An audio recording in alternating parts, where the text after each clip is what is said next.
have certain a quality procedures livecast. and rules that must be adhered to, Patrick. Yeah. All right, we're all good. It says everything's good, so let's all good. Let's get this started. You know what you could do, Pat? You could kick it off again and put that earlier one as a blooper. Blooper. Oh yeah, there we got 2 entries to the blooper reel. Okay, there we go. I will restart again though, just for you, Tefty. Thank you. Just for you. Thank you. Hello and welcome to the 3rd episode of the Destiny Community Podcast. Briar is here this week. Tefty is here this week. Watts is not here because there's a hurricane type thing hitting the top left part of the U.S. and then so power doesn't work when that happens. And Pope has like work, school stuff, so he can't be here this week either. But in his place, we have Lore Master Byf. Hello. Hi guys, pleasure to be on the podcast. Thank you so much for having me. Welcome. Thanks for coming on, Byf. Yeah, always good to see you. I love the class that accent brings to this podcast. It's much needed. Much needed. That was wondering why they used that in the previous opening. I know. Wow, you stole that, and it was unbelievable. I need to reduce the 3rd time because it's the 3rd podcast hour. Whatever. Guys, I got a serious question that I need to know that has troubled me every now and then. Do hurricanes happen in the Pacific Ocean? Is that a thing? I thought it was a typhoon if it was in the Pacific and a hurricane in the. Does anybody have an actual answer for this? Because I thought a typhoon was something else. I thought a typhoon was like a giant wave.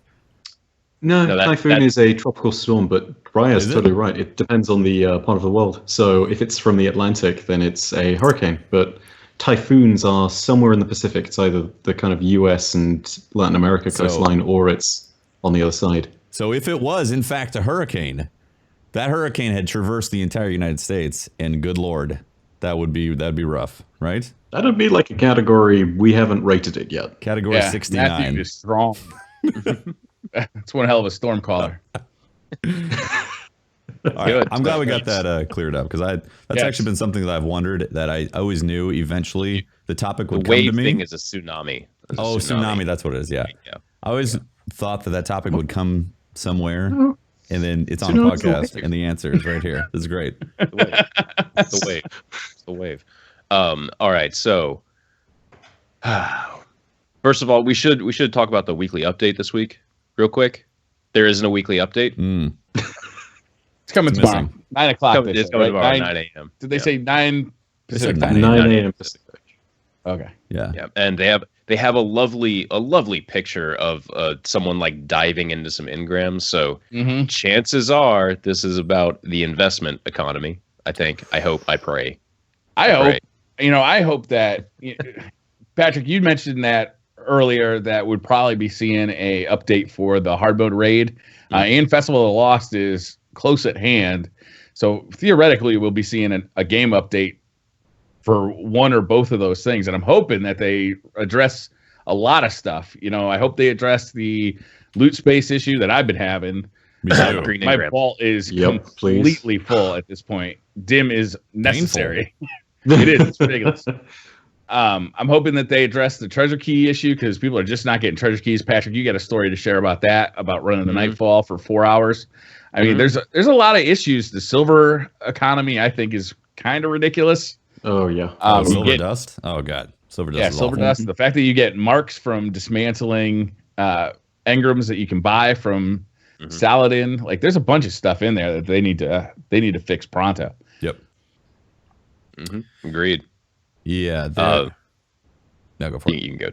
Well, yeah. As far as the story that Briar was telling, I've been testing the skeleton key drop rates on stream and plan for a video. So this is a poorly timed skeleton. If they end up updating skeleton keys, it's like, shit, there goes all that. Better get that video out. Well, if anything, I can have before and after data, so I can see if it changes. So that's true. That means 4 more hours of Nightfall.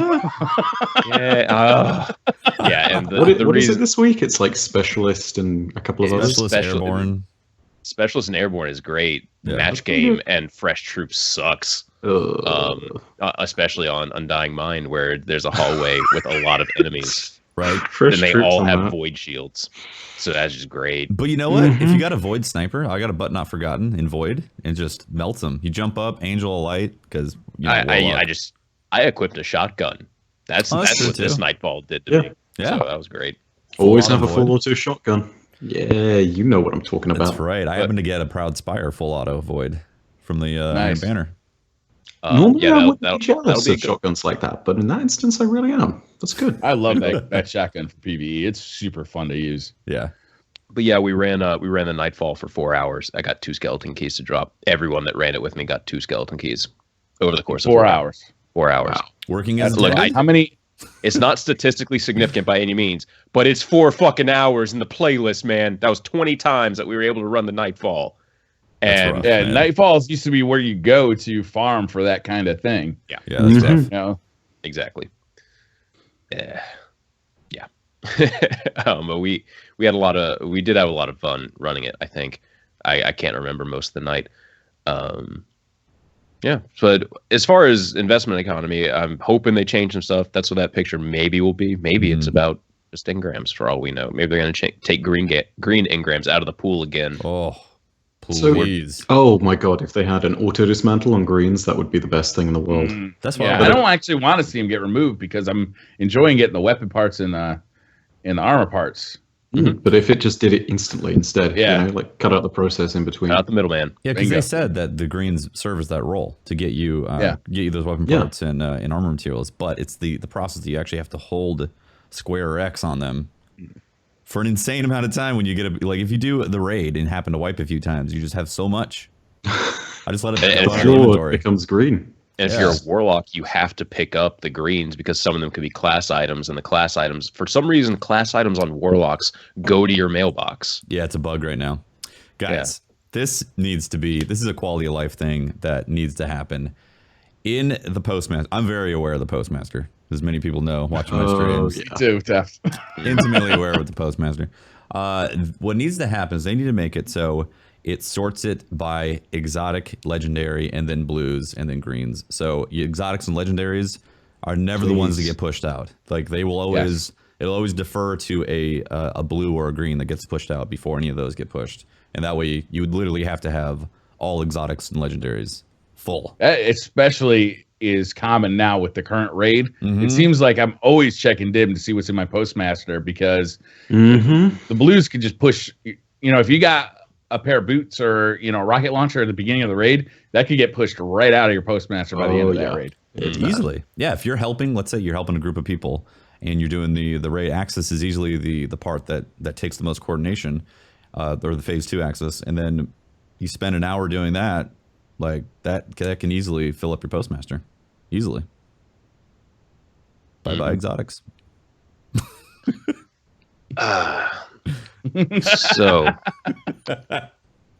moving on from the lovely topic that this is, we have a lore master. What are lore masters called in the game? Is it That's a good question. I mean, you don't know this?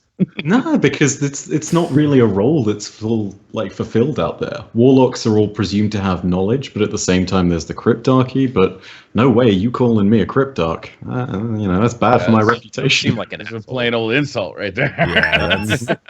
Yeah, that's as someone who knows the cryptarch parody account in real life, he's a beautiful. I'm allowed to be non-PG on this podcast? Oh, fuck yeah. He's a beautiful jackass. He's a beautiful asshole. He's still an asshole. So yeah, no. I'm not getting associated with that kind of thing. But no, there's warlocks are all just assumed to have the knowledge, so to speak, and everyone else is just assumed to have this kind of base foundation of things. Like everybody knows what a warlock, a hunter, and a titan are, and everybody kind of has that small knowledge in game, at least, of the legends of the city, and they know about all the people throughout. So, the Vanguard will know Tyra about Banks' stuff. title? She's not a Tyra Banks? Tyra Karn. Yeah. She's Different forever Tyra Banks to me. What's her title? She's not a cryptarch. She performs that role for us. But that's not her I job. love how caught off guard. It's great. She's the fiercest one of all, right? You're talking Destiny, right? What? She's technically the Iron Banner's archivist, and she is a member of the Cryptarchy, so it is this general society of individuals that They tend to be awoken, and I believe the Cryptarchy is split between the Cryptarchy of the Reef and the Cryptarchy of the Tower, but she does fulfill that same role as well as being part of that Cryptarchy. And they do essential knowledge and whatnot, as well as decrypting all of your shit, basically. Yeah. The Cryptarchs of the Reef are genuine assholes. Like, oh yeah. Wow. Are they just elitist? Is that what it is? Yeah, dude. He's like an elitist guy for like. He doesn't want to sort my inventory or like the screen. Nobody wants to sort our inventory. Not even the Postmaster. I don't want to sort my inventory. Yeah, like that dude is just. I don't know. That guy's like, come back when you have something better. It's like, fuck you, guy. I haven't gone to him since House of Wolves, and maybe the one time he sold a special engram in Taken King. Yeah, that's it. He's always like, back out to the wild, Hunter. Huh? Like, you smug Cryptarch. Are you going to shoot more things? Yeah. How surprising. Fascinating, huh? Here's a blue engram. Here's a blue pair of boots. You're not joking either. It's literally the most condescending character in the entire game. Yeah. So, how are you enjoying the new DLC? Like, as you know, from a lore perspective, you put so much time and effort into your lore videos. They're so fantastic. What are you pulling out of this new DLC, out of the new Grimoire, that's really got you excited? I think the new Grimoire and the stuff that I'm really loving here are just all of the additions that they've made that actually aren't to do with the Iron Lords. Don't get me wrong, the Iron Lord stuff is fantastic, but there's new Thorn Grimoire, which basically points to the idea that potentially there's this order of Guardians that have turned to the darkness that are kind of like an equivalent to the Sith from Star Wars. There's all of the Grimoire to do with the Raid, and the lore generally surrounding it, which is, aside from anything else, pretty fascinating if you're going to go in and be super, super deep. And there's all the stuff about the foundation of the SIVA. There's more stuff that they've added for each of the Crucible maps as well, and all of those tell their own kind of neat little story. So it's like, don't get me wrong either when I say that again, because the Iron Lord stuff is still so good. The one thing that I think is tragic about this, though, is I don't know whether it's just being held back for Destiny 2 or not, but whilst the story was short but sweet, I see so many missed opportunities still with Destiny, you know? I got so excited, for example, for the Aphrodite cutscene, because it was an example when they were doing something, you know?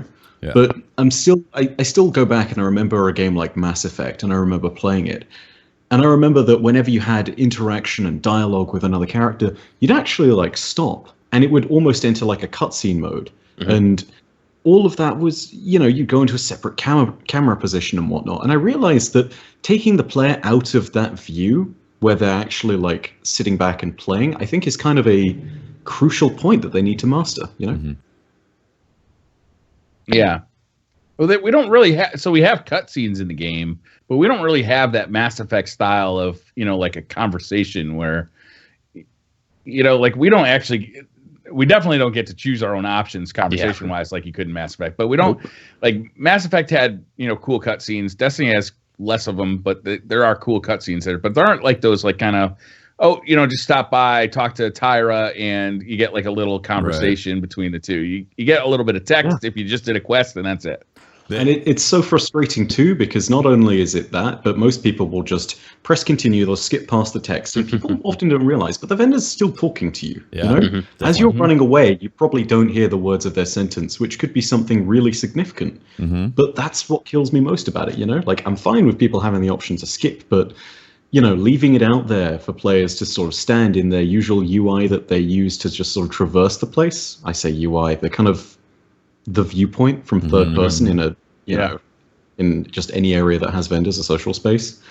Just leaving them like that, it leaves this huge disconnect between you and the characters still. And that's, you know, I would have hoped at this point, you know, they'd master bringing in that second camera and just saying to you, like, look, this is not a time for you to run around. This is not a time for you to deal with their inventory. This is a time for you to listen as they talk and they explain things to you. And that, you know, that is, I think, the most fundamental thing that they need to go ahead and change. But again, like, go for it, Teft. Well, do you think a bigger problem is that they just have never given our Guardians voices, and so the carrying a conversation in a third point of view is difficult for that, and to provide those cutscenes?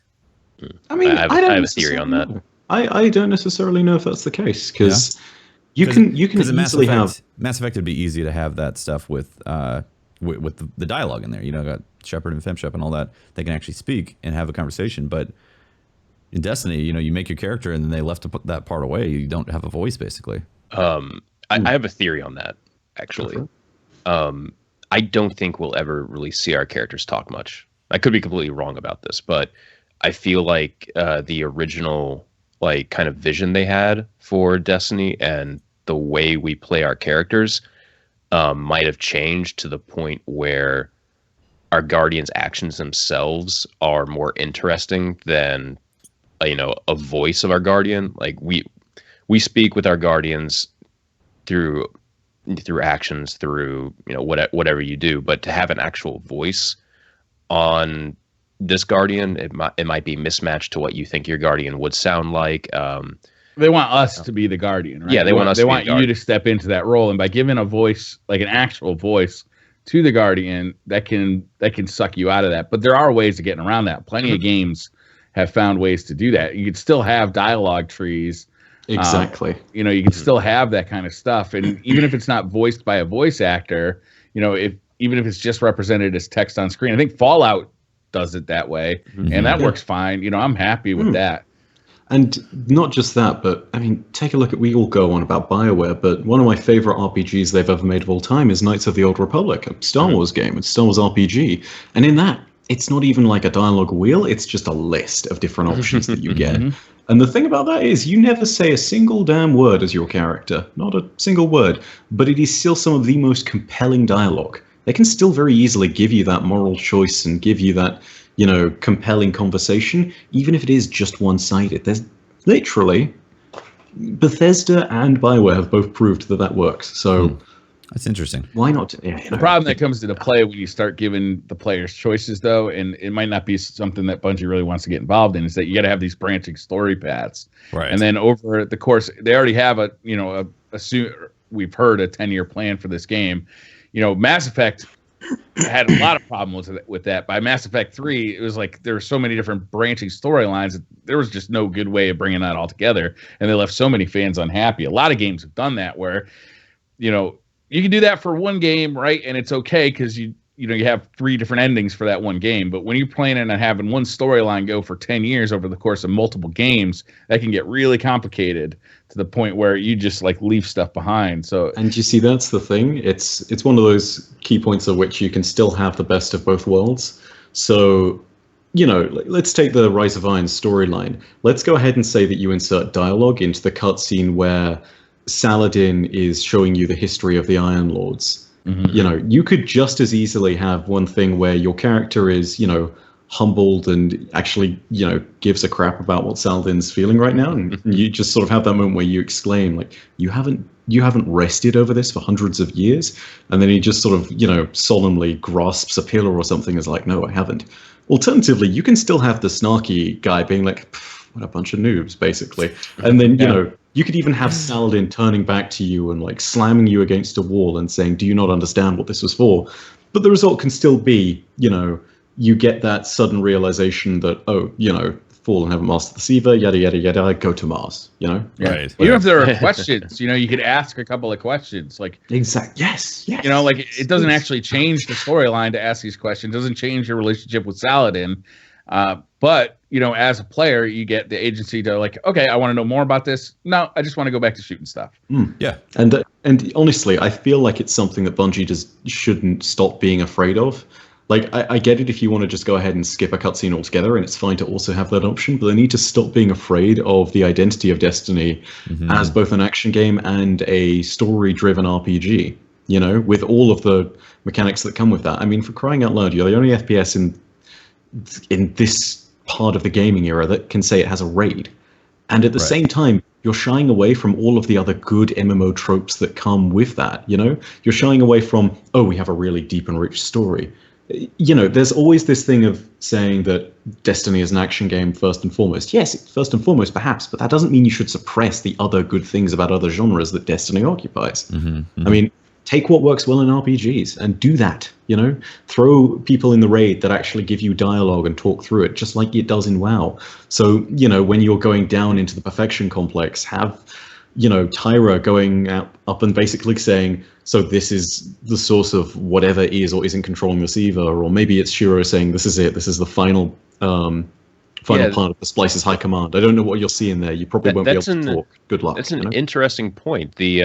All the raids that we've gone through right now, they've been silent as far as, I mean, there's music there, but anything to be gained story-wise is, always through Grimoire, from like killing a boss or something. It would be really cool. Small introduction in one of the, zones leading up to somewhere, something like that, just to see.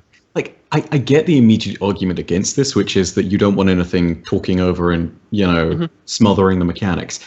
And that's fine anyway, because the raids have downtime, When you're transitioning to the apex and you're going along the wall, there's nothing wrong with Shiro just coming in and saying, I don't know what that is, but there's something big up ahead, And then it gets to the Zamboni cutscene. There is nothing wrong with that. And it doesn't interfere with the mechanics. It's not like the line is going to repeat if you do it in the dead space between checkpoints.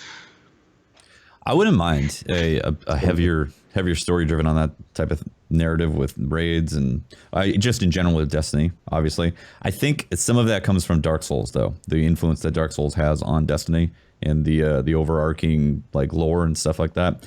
I think part of the raids has this feeling of discovering what this raid is about from pure environment alone. And I like both, honestly. I really do, because like I'm a big fan of the Dark Souls franchise and getting to experience an ambiance, and seeing stuff like that in Destiny is a fun experience. But at the same time, you're right. Like having Shiro come in and say, boy, something's going on. You're going to get your ass handed to you as you descend into this pit would be a really fun narrative as well.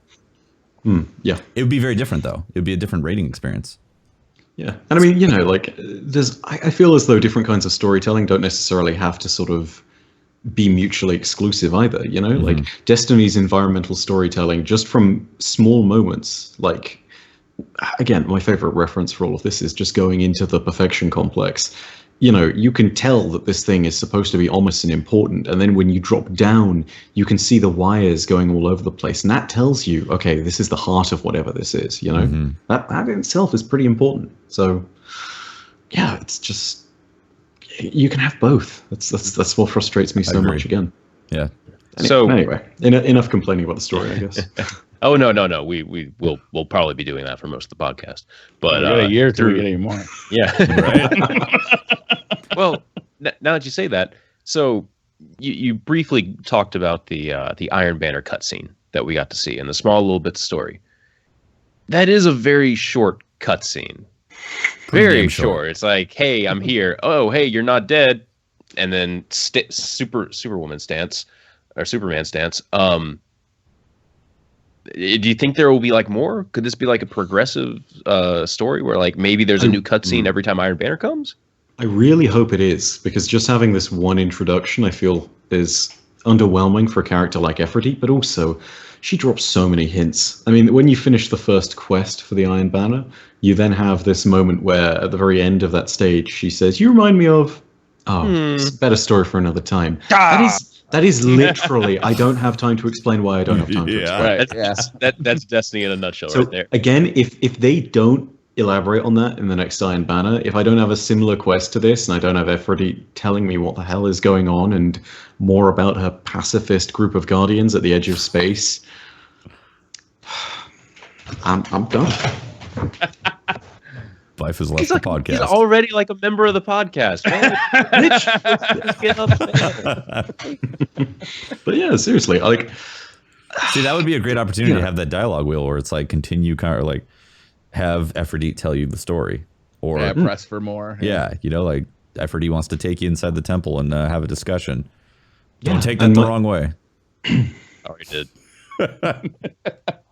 And like, again, it's one of those things where the biggest missed opportunity is one of those moments where they could literally have inserted the Grimoire in the game in a much more meaningful way. Because Saladin has all these lines about all the different Iron Lords, Why not have a moment in a cutscene where you can just go ahead and have the option to learn about each of the Iron Lords before you go on?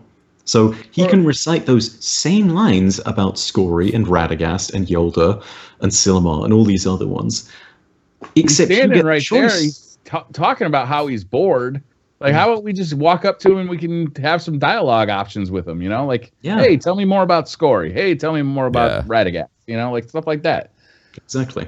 And, you know, we all say this from the perspective of, like, just players who don't know what it's like to try and code those things in. We don't know the engine, but still, it's one of those things where it really is worth the investment, because the number one criticism of Destiny is never about the gunplay. It's never about, you know, the amount of complexity that you throw in at the end game, given what raids do. Sometimes it's about loot, and sure, I get that, and they've done a lot to fix it. But most of the time, it's just the story kind of sucked. It's kind of shallow. No, it's the story leaves you wanting more. Yeah, like it kills me every single time. You know? I will say they've gotten better, though. I mean, if you compare the story of Vanilla Destiny to what we got with Rise of Iron, like, I mean, it's so much more. Yes, exactly. Yeah. There's a leap right there. I mean, the progression is evident from Vanilla to the Taken King. Taken King made huge strides in storytelling. Yeah. And then Rise of Iron definitely felt like well, to me, it felt like a nice story, even though it was short, that you could knock out pretty fast. It would have definitely been better if it had more of that story element in the raid. Yeah, if this was a DLC the size of the Taken King, it could have been really fun. I mean, it was really fun. Don't get me wrong, but it could have been pretty spectacular.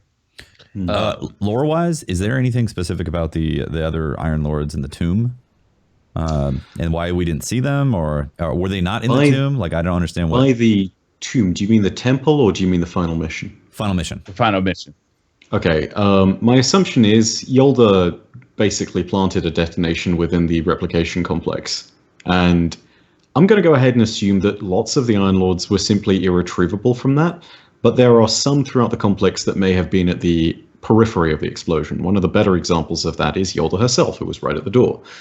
The entire thing of SIVA basically reanimating their armor and some of their weapons is then probably just happening because they found those remains and it was left over. It's also well worth noting on that small separate lore point.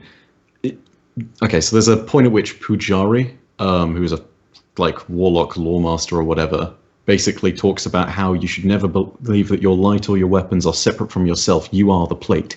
So when you fight against, you know, the remnant of Fellwinter, and it's conceivably Fellwinter's armor, that is actually the closest thing that you have to Fellwinter, and it's being literally puppeted by the SIVA at that point, which is why it's so ominous as a threat, because this is a thing that is completely amoral. It's not necessarily something of the darkness, but it is literally taking something else's light and forcing it to fight against you. You know, that's something completely new as far as Destiny is concerned. That sounds like a warlock doing crazy space magic. And don't trust warlocks. Yeah, don't trust warlocks. Have you seen those melees? Good lord. Right. Over before you can see it. So do you think there's going to be, do you think there could be like some sort of additional DLC drop that could like possibly expand on that in the future? Not on the Iron Lords that were in that chamber, at least. I'm pretty sure that we have no way of getting any more of the remains of people like, say, Radagast or Silmar or Perun or any of the others that, you know, didn't show up in that final mission. However, there are other possibilities. So the hundreds of Iron Lords that were around at the time were assaulting the replication complex, according to the story. And the thing is, we do see that the SIVA was released against them, and this was by Rasputin, but it doesn't show necessarily that every single one of them died. It's always just kind of assumed in the terrible aftermath of it. So, you know, there's a chance that some of the others could have died. And it's pretty clear that there are references to a few of them dying. So, for example, one of the Grimoire cards talks about Collivant's dying as he's wielding one of the iron battle axes. You know, the big fire urns that you use to rekindle them? He's looking for one of those as he's fighting before his axe just sort of disintegrates. And he finds one that's just about got enough fire in it to see him through. But the SIVA wraps around it, corrupts it, and destroys it, and then goes for him. And so we have these little snippets of people dying. Another one is Fenala, who just throws herself away willy-nilly at stuff. And it's literally one of those things where she just joyfully says, it's fine, I've died so many times before. I'll just, you know, in a few minutes, someone will revive me and the warm feeling of the light will return. And then at the very end of that dormant SIVA cluster It's just another Iron Lord saying, Finala, wake up, Finala, wake up. And it's just like, whoa. Wow. Dude. That's right. They didn't even know they could die until that point. I always found that interesting. Yeah. So, I mean, that's the real point worth bringing up here is that Iron Lords, yeah, there may be one or two left around, but the likelihood is it's not. It's a minuscule chance, to say the very least. And to be honest, I feel as though Bungie would have made a bigger deal of it in the story, just as they did with Aphrodite. Mm-hmm. You know, and if it is, it's probably a lesser Iron Lord, not just even one of the 9 that are mentioned in the Year 2 weapons like Finala or Deidris or Colobance, but it's probably one of the ones that we've never even heard of. You know. Wait, what's your working theory right now for who was controlling SIVA? Oh, that's a rabbit hole and a half. Okay, so everybody, I think, assumes that the best answer for who was controlling the SIVA at the time being was Aksis. I'm not so sure if that's the case. The other major theory, of course, is that it's Rasputin, but Saladin himself basically says this is not Rasputin. You know, it's just something completely different. It's not something I know how to fight. The thing is, at this exact moment in time, you can kind of tell that it isn't Aksis. It's not that kind of final raid boss. And this again, I have to point out, it's theory and conjecture. So take my word as just that. It's not confirmed at all. But in the description of Aksis's grimoire, he is supposed to have complete agency. You know, that means that he's got complete freedom of will and he can basically do whatever he wants. However, with the complete freedom of will, he then also has moments in his grimoire where he questions that freedom. So one line in particular that always gets me from the final dormant SIVA cluster, Fallen 3.9, is something along the lines of, I know that there is a choice that must be made ahead of me, but I did not make this choice. It was made for me. So he questions his ability to make choices with that free will. And that implies that there is something further behind the consciousness that he experiences under the SIVA. You know, there's something pulling the strings. At the same time, you know, the other theory of that is just simply that because he's immersed himself in the SIVA and he's become effectively a machine as opposed to an elixir, that other mind is just his old consciousness, which is either sort of struggling with him or alternatively it's just the remnants of whatever it was. As for what else it could be, I mean, who knows? There was speculation at certain points through a few smaller lore guys about whether it was another war mind that was governing internal secret systems of Russia, which I find interesting given the presence of Rasputin. There's other theories out there that talk about maybe this is finally the reemergence of Charlemagne. And there's further ones still that simply says there is an entity of the darkness that's puppeting the SIVA. Honestly, Charlemagne is another war mind? Charlemagne is the war mind of Mars. And the reason why that all of a sudden becomes relevant is A, because SIVA came from Mars, and B, because Rasputin was reconnected to all the other war minds. So if there was a remnant of Charlemagne's consciousness, it could have slipped back to the SIVA on Earth. Interesting. But yeah, regardless, the sad thing is we just don't know. But if there is some kind of greater consciousness to the SIVA, and this is totally out there, and I do not expect this to be true whatsoever, but I'd love it if this happened. I'd love it if we could see that as kind of an addition to the hard mode raid, you know? So they always change up the mechanics. Imagine if we got a new boss altogether. That'd be incredible. I think we all want that. That'd be crazy, yeah. Aksis dies, of course, but then you notice above there's this kind of really interesting sort of architecture. I almost want that to unfold and reveal this thing that is even more massive. Ooh, sorry about that. No problem. It's Charlemagne. That'd be nuts, man. That'd be the ultimate hard mode. It's yeah, you thought you beat it. I would love that. That'd be cool. You know, yeah. Especially you unlock the secret boss by standing on those cans in the back in this particular order. Oh god! Only in No. You just do it randomly without realizing, and then everybody looks up and is like, "What did we do?" You have to unlock hard mode. You unlock hard mode by getting back up to the top to the chamber above, and then standing in a certain pattern on the floor lights. DDR style. And yeah.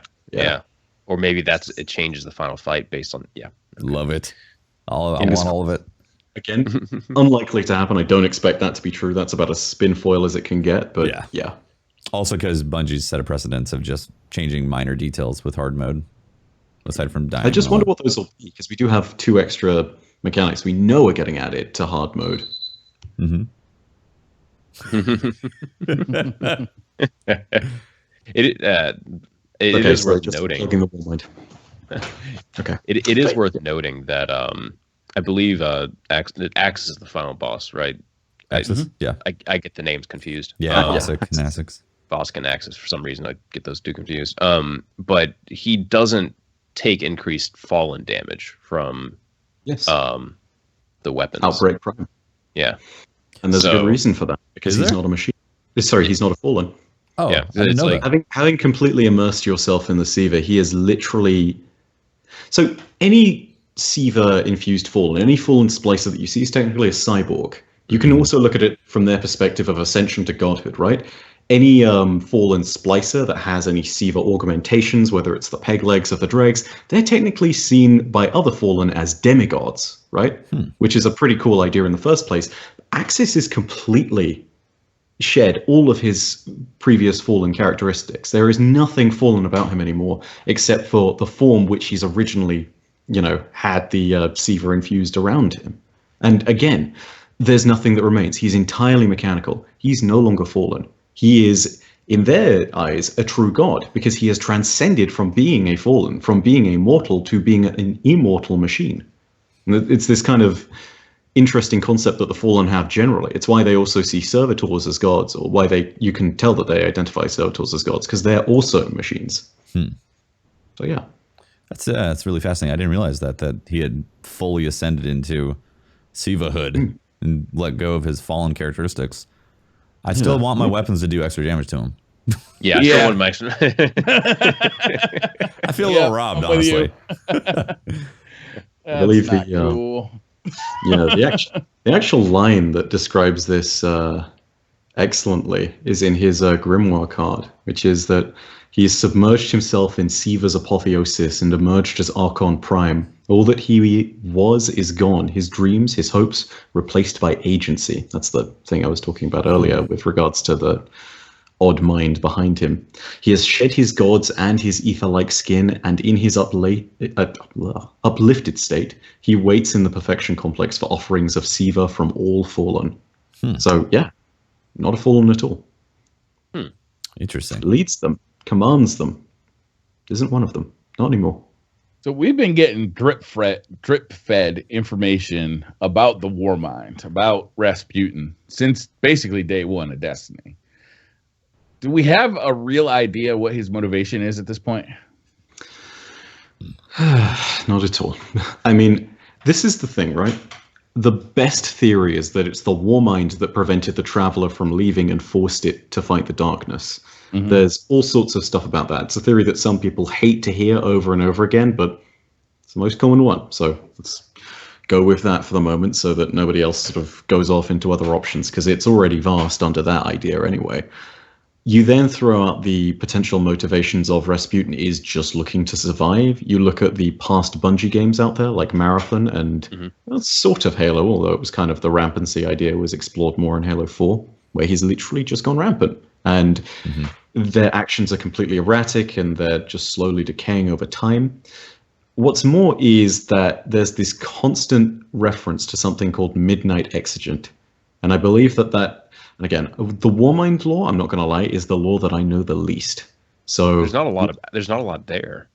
It's not that there's not a lot there. It's there's some stuff there. It's just that all of it is left in this kind of babbling computer code.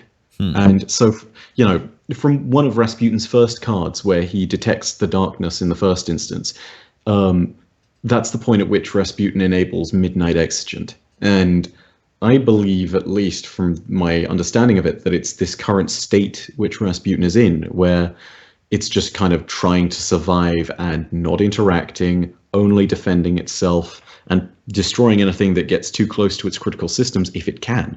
And that's kind of the thing. That's why I believe that the SIVA is unleashed upon the Iron Lords. And this is an interesting tidbit of stuff. Fellwinter actually tries to communicate with Rasputin. And after said communication, even though Fellwinter assures everyone, and I believe that he thought he could do this as well, even though he assures everyone that he thinks he can pacify Rasputin and simply gain access to the SIVA and help to rebuild society. Rasputin isn't having any of it. SIVA is clearly something kind of precious, and it doesn't want to get discovered, perhaps, which is something that could happen with the SIVA. And so literally, it responds with all of the madness that you see with the SIVA, but also with constructs and frames from orbit. It basically goes all out on the Iron Lords. So, very interesting tidbit. Now, they say frames from orbit, they say frames. What exactly are they talking about in there? So, you know the sweeper bots in the tower? Yeah. Mm-hmm. That's a frame. Okay, thought so, but... Yeah, so the city wall is manned by frames for the most part. The city actually repurposes and uses them. Archite, the Crucible weapons vendor, is actually Shax's one frame. of... Yeah, it's one of Shax's many wall frames. It's the last one that really survives all of this time. And in doing so, it's kind of been elevated to this position of, okay, well, you're my favorite. You survived. I'll just give you a place in the tower next to me. Let me put a hat on you. Put a hat on you. Yeah, that's what a frame is. Okay. Interesting. Cool. As for what he means by, when Saladin says that line, he says frames, constructs, some things I haven't seen before or since. I don't know what he means by constructs or things that I haven't seen before or since. So that could be anything. I don't know. Like, you could have been throwing a warsat at dudes. You could have been throwing something awful. Warsats definitely wreck some Guardians too. If you've ever stood underneath one, I try every time. I got wrecked just waiting for him. I know. Listen, every time that strike comes up, I try to end my career with a warsat, and it never works. Try to catch one. I try it, man, every single time. I'm like, this is gonna be the one. I'm gonna get hit directly and be like, Guardian down. Never happens. Pisses me off. How many? Okay, this is a complete. Just I know there's not really an answer to this. How many warsats are actually floating around out there? Because Billions. at some point, like they got to stop falling. Millions have already fallen. I have no idea. How can we actually see this? How can we see the sun? It's not just like a cover of warframes, like surrounding the city, or warsats surrounding the Earth. What if Rasputin is transmatting him into space to fly down and hit? As needed. That our silence says like, wait. What if this is just Groundhog Day and it's just the same warsat over and over again? It's always the same one, and I always have to hold square X on it. This is unbelievable. Yeah, there's no accurate answer, but they're clearly all over the system, and they're designed so that they can. They're sort of information buoys. They send critical data back and forth, and they can store things, but it's one of those things where one of them lands, the data is crucial towards the defense of the city, and so that's why it's a public event. And again, it's an example of why in that one Saber 2 strike, it's part of the mission that you do have to retrieve those codes to access the bunker from the warsat. So yeah, it's kind of what they're doing. This one's only going to loosely tie into lore, but I want to ask you guys, how much time have you guys spent on Last Exit in the last 48 hours? God damn it. Actually, 0 hours, because I found out about that at like 3 o'clock in the morning yesterday, and I thought, no. There's no way I could A, get a video out on that, and B, I'm too tired. There's no way that's happening. Nope. I looked at it and I was just like, I don't really have anything I can contribute right now, so I'm gonna just see how it goes. So I haven't spent any time on it. I'm so thankful that that's an Easter egg and not like an exotic. Me too. I spent probably about 2 or 3 hours. That's not too bad. It's not like the basketball court of Oryx. Yeah, no, I didn't spend 24 hours in there after I'd already been up for like 20 hours trying to get that thing open. No, so for anyone who's listening who didn't get to see what all the hubbub was about, during the Bungie live stream on Wednesday, Derek Carroll said, "Hey," basically said, "Hey, there's a secret on Last Exit," and they're like, "What? There's a secret?" Yeah, there's a secret. Well, Derek Carroll, love the guy. He's kind of a troll at the same time, so he would. I could totally see him saying that strikes. just to kind of. Yeah. He could totally say something just to kind of fuck with people. And is there a sixth chest in the vault of glass? I'll never tell. Yeah. It's literally that for PvP. Yeah, basically. Yeah. So basically people in the past 24 hours have just been like, oh my god, what could it be? Could it be a new exotic or something? Let's go figure it out. And so And the timing works perfectly too. Like if you look at last year, I mean, Holtzmann, you were calling it last week on the podcast. Yeah, there's going to be a secret this week, and it happened the day you said it would happen. Yeah. I mean, I was like, wow, Holtzmann was right. Here it comes. Last exit. Holtzmann's Rasputin.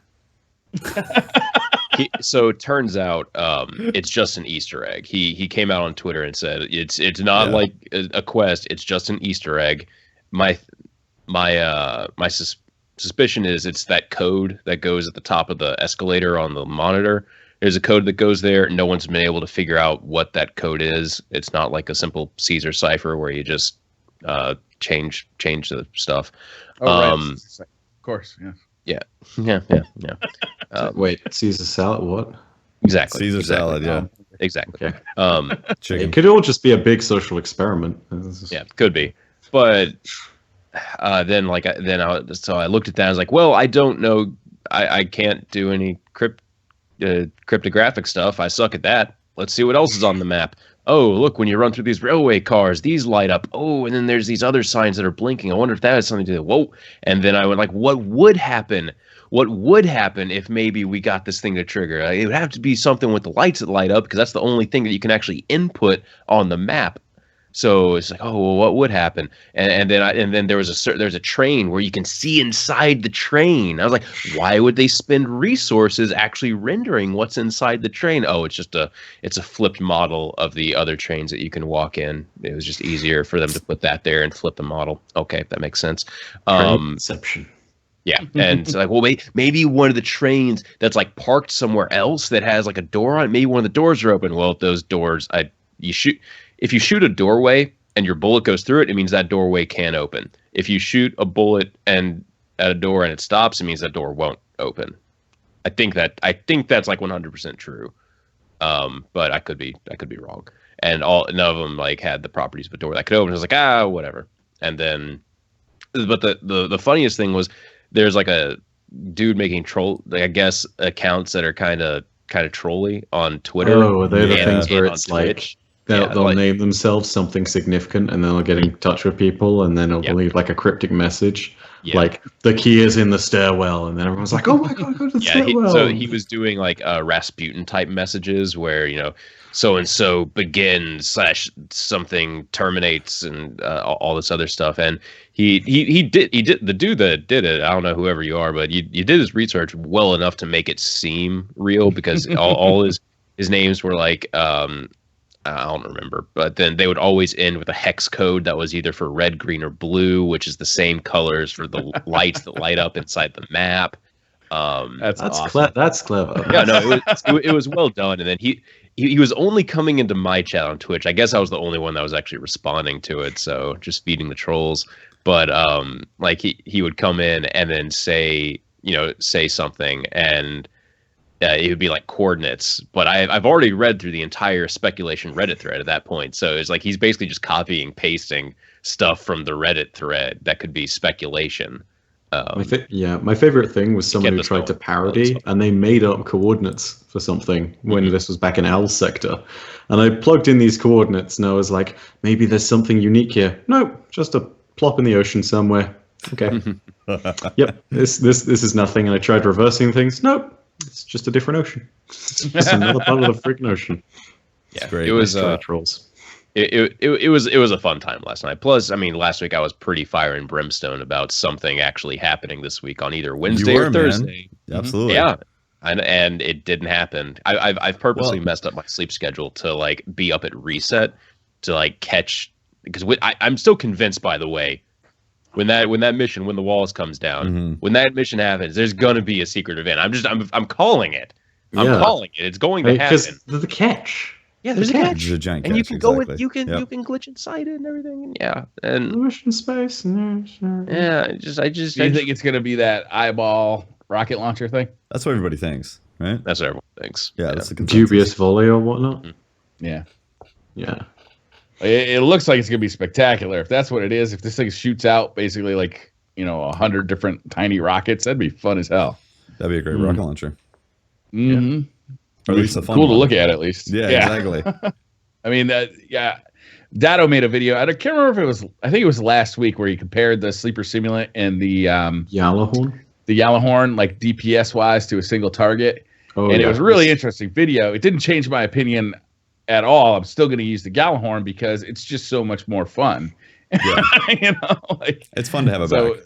You know what's cool about that? He did the DPS tests again with 2 new things. He tested Chaos Dogma versus Outbreak Prime, and then he also did which is the best exotic sword. And in each of those, he goes ahead and relays all of those numbers versus his original Sleeper Simulant test to try and find out what best DPS is. Spoiler alert, and surprising to me, Dark Drinker is actually the highest DPS. Yep. Yeah, I was surprised would have by thought that too. And also very fun. Very fun to be dark drinking Aksis. Spinny. Yeah. Especially when you have like 3 or 4 people around Aksis just doing the spins, and somebody tethers more damage. It's just fun. I got to do it the other night. We're actually having Dado on next week. It'll be fun to talk to him about that. It next week's, that's after hard mode releases too, isn't it? Yeah. Yep. Yeah. You can tell us how to do it properly. You can tell us how he got world first. Exactly. Hopefully. I have to maybe this is fake. I have to get Dark Drinker now on the Xbox because it's so fun, which is like crushing me because I got the exotic swords on PS4. Those quests, man, it took you all of the Taken King to actually get all the exotic swords. I haven't gotten them, and that was it. You didn't get them? I still haven't gotten them. No, I haven't gotten all 3 of them yet. Oh my god, Brian! I got the solar. I don't have the arc burn sword, which to me looks like the most fun one of all of them. I use the bolt caster on Vosik. That's a lot of fun because you get memory Radagast, so you have more armor. I mean, more ammo. Wow. So you're just like bolt casting for the hell of it because it's fun. And then you switch to Dark Drinker, and pretty much the raid has become a let's have fun with swords raid at this point for me. I like that, and that's not bad. That's not bad at all. No, it's fun. Not. It's because I mean that's the thing as well. Like technically, if you do run sword in that last segment, you're one of that half of the raid team that can do it. You have that moment where you can just run through from Zamboni all the way to final boss, just using 1 heavy, which is crazy to think about, because I'm always switching it up to Sleeper when it gets to that final boss, you know? Dark drinking. I'm officially dark drinking as much as possible. I need to get that thing now for the Xbox. I think it's fun. The entertainment value is just top 10. You guys want to talk a little bit about last week's Trials of Osiris? It's pretty controversial, the map choice, and I just wanted to kind of fit that in this week. Floating Guardians. I gotta say, I hated it. I couldn't stand the map, like right from the get-go all the way through. It felt like every conflict ended in one location, and unless I was properly equipped for that, close quarter battle with the walls that you could jump over, like the radar didn't work in that area properly. I just found it to be a shit show in there. Now, I didn't know the radar didn't work properly, but this is going to immediately be a controversial opinion. I really loved that map. Yeah, I know. I'm probably the only one here, right? Yeah, there's a few people. One of my subs was like, I don't know why people are having a problem with this. It's a lot of fun. And I was like, I'm just glad the damn thing was symmetrical. I don't know about you guys, but that's the only thing I cared about. I was like, yes, finally, we have symmetry.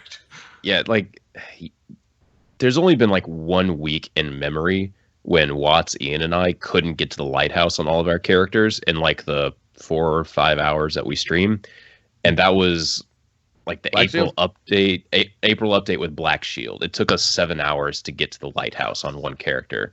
It reminded me of Black Shield. Yeah, it reminded me of Black Shield. Black Shield, it had one area that was so important, superior to be in. Like your strategy should have been hold this area, right? Yeah.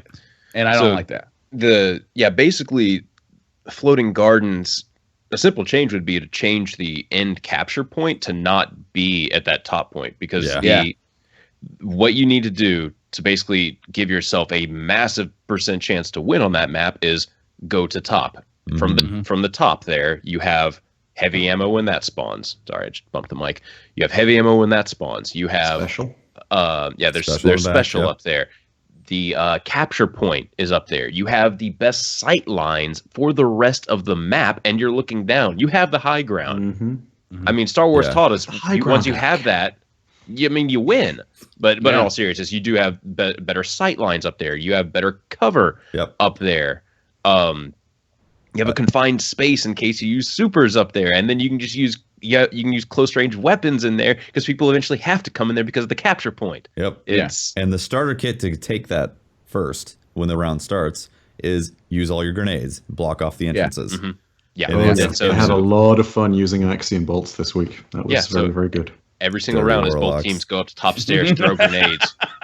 Literally, you would not believe I was Ophidian aspect, max discipline. I was throwing those things before I even shot my gun. Mm-hmm. Yeah, sounds like floating gardens. That's why I enjoyed it. That's why I enjoyed it. I guess it also helps that I had a team with a hunter using Shinobus and a Titan, which I believe had lightning. So we were just going all the scumbag nades basically. Oh yeah. It was a interesting map. I actually like the map for like every other game mode. It's fun, man. But for the way that it's set up for trials, like what I was saying about the radar not working properly is because you're in this like confined space, and you can't really. The way the radar works in Destiny, you couldn't really tell, is somebody on the other side of that wall, or are they inside the space with me? Are they right across like that little thing? Yeah. You know, like it's really hard confusing. Yeah, it was really confusing to tell where people are based on your radar. And then that wall, about halfway through the weekend, became meaningless once everybody understood that they could just jump over it.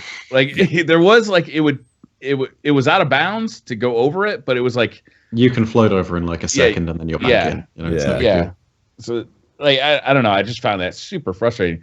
The teams that didn't just rush that wall. I had a good time. It was Trials of Osiris. It's always going to be sweaty, and I like that.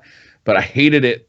I hated just that rush toward the middle. I just don't like that. I'm telling you, I think they really need to look at Trials, and they need to make it so an objective spawns not 2 minutes down into the match, but like 1 minute, and it needs to be 5 random possibilities, 5 random places on the map that it could possibly be. Wow, that's interesting. Now you're frowning, Pat, but think about this. Yeah, I'm frowning. Is kind of the randomness of it could just fall into a team that already has a favorable position. Yeah. At the same time, if it randomly spawns in a bunch of areas, so say like one team's already ahead, and then they're like a minute in, and then cap point spawns like kind of really close to them. Would you prefer a guaranteed benefit like it is now, where if you can camp at the, pop a bubble on the cap point? Or would you I actually like this RNG? idea, Tefty, because you get rid of that like one cap point where you can just hold it down. Yeah, because it wouldn't really change it if it was a minute or 2 minutes. People would just hold that area down, and you would just have less time to try and weed your way in. But if it was random, then all of a sudden a minute comes into the match, and okay, we got to get this done. Like it's time to fight. Be ready for that. I mean, it could trials cards would take a lot less time. That's for sure. I wonder, dude, the endpoint, or like the capture point itself could be one of like the normal control points, and it's just one of the random points, and it comes up at the 2 minute mark. Yeah, anyway, it makes me wonder. Maybe having them as separate things is important too. So maybe instead of putting them in ground that's really easy to control, which means that one team could effectively just get lucky, why not have it in one of the open spaces? Why not have it at the center of a sight line and then force people to battle that out there? Maybe you have to push the enemy team back from that. Widow's Court is a great example. Yeah, they have done that. Like you said, imagine if it's in the middle of that 3-way lane, right? Like all of a sudden you then have people where, okay, you're trying to take that huge risk of moving up so you're closer to the cap point, but at the same time, you get too close and you're just going to lose that gunfight. There's good risk and reward in that. That's the thing. Trials right now is you're absolutely rewarded for patience, and it is good that you're rewarded for patience. It's just sometimes I think like 2 minutes into each round, it can be a little. Yeah, it gets harsh. Yeah, like if you're doing like multiple cards, like it can get to be a grind. Exactly. And I wouldn't mind if they increase the pace of play a little bit, just shortening that timer until the control point pops up. And I got to say, I really like the idea of randomizing that spot, so you can't just hold down one area. Yeah. You're going to have to get out of your little camping spot and go fight. Yeah. Like there's a whole multitude of ways to do it, I think, but I'm not dissatisfied with the formula of Trials right now, but I am one of those people who runs it at most 3 times a week. I don't grind cards with other people. Last Exit, though, I think could be fixed by moving that control point. That would go a long way. I think the heavy needs to be The moved as well. last exit's control point is just weird. I'm sorry, not last exit. Floating Gardens. Floating Gardens. I'm sorry, yeah. I misspoke. But it's still weird, right? Like you have like one thing where really, because it feels to me like it's so lopsided, on last exit. Oh, it's still like out in the open and outside, and if you're trying to play that capture game like early on in the round, you're gonna end up taking control of outside, and there's a lot of angles on basically all the outside points from all the inner points there, and you're putting your back against an area that's very difficult to like get away from, compared to this one now, where if someone is able to like get into your space, you can easily move away. Last exits works for the most part, I think, just due to how open the area is. Yeah. Either way, floating gardens. Floating gardens. Can't wait for that one to come up again. Yeah, it's a great 1v1 map. That's about it. I didn't really like sixes either. What's the last of the new maps? What's it called? Sky. There's Skyline. Icarus and the Skyline. Yeah. You think we'll see Skyline come up, or on trials? No, we'll see Skyline. Yeah, no, really? I imagine we will. It's a little big, don't you think? It's huge. Yeah, I was going to say. Pantheon size. So Pantheon. I don't know. I don't imagine threes on that map. Just generally, it feels a little bit like it would be the same as threes on, say, Cathedral of Dusk. Yeah, I mean that happens. That happens in the actual playlist. Like, you can go play Salvage on Cathedral of Dusk, and let me tell you, it's weird. Yeah. You can be spawning at one end of the map, the territory is at the other end, and they've half capped it by the time that you get there. And, and it takes one shotgun, and all of a sudden, done. But, yeah. Hence my point with trials. You'd spend an extraordinarily large amount of time getting in position. You could conceivably spend a good 45 seconds without even seeing the enemy team if both teams go in a very odd sort of direction, Let's say one goes far outside, like on the very edges of the buildings, and the other just hugs the inside lanes and holds that area down near special ammo on the inside by the projection.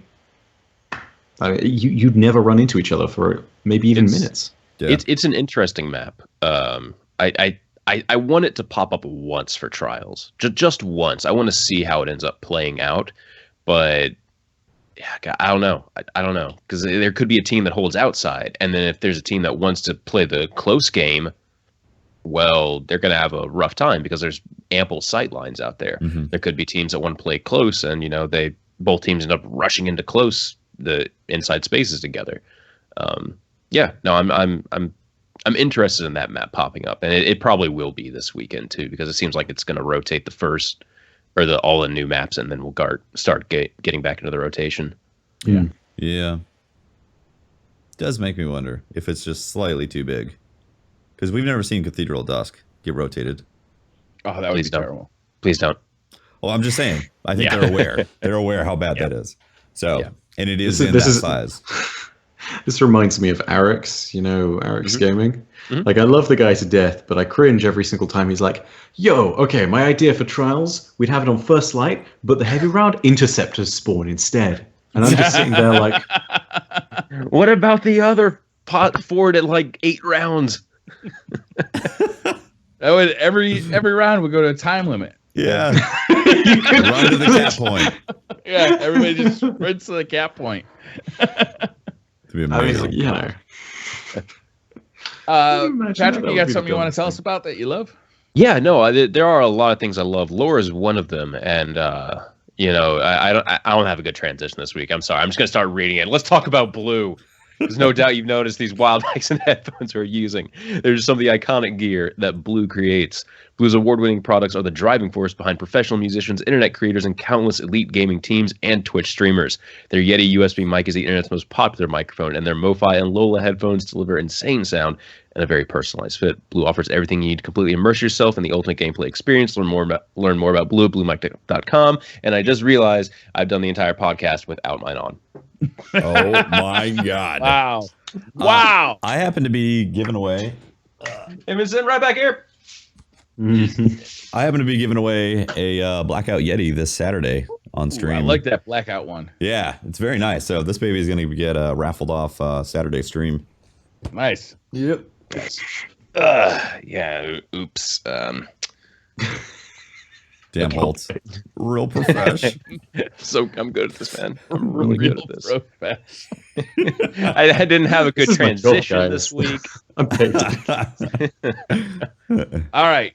Let's do some Twitter questions. Yeah. Those of you who know, we do Twitter questions at the end of every episode. If you want to submit your Twitter questions, usually around 2 p.m. Eastern time, I will send out a tweet that says, "What are your Twitter questions?" And then you just reply to that, and I'll pull them from the reply. It makes it real easy to make a list at the end of the day.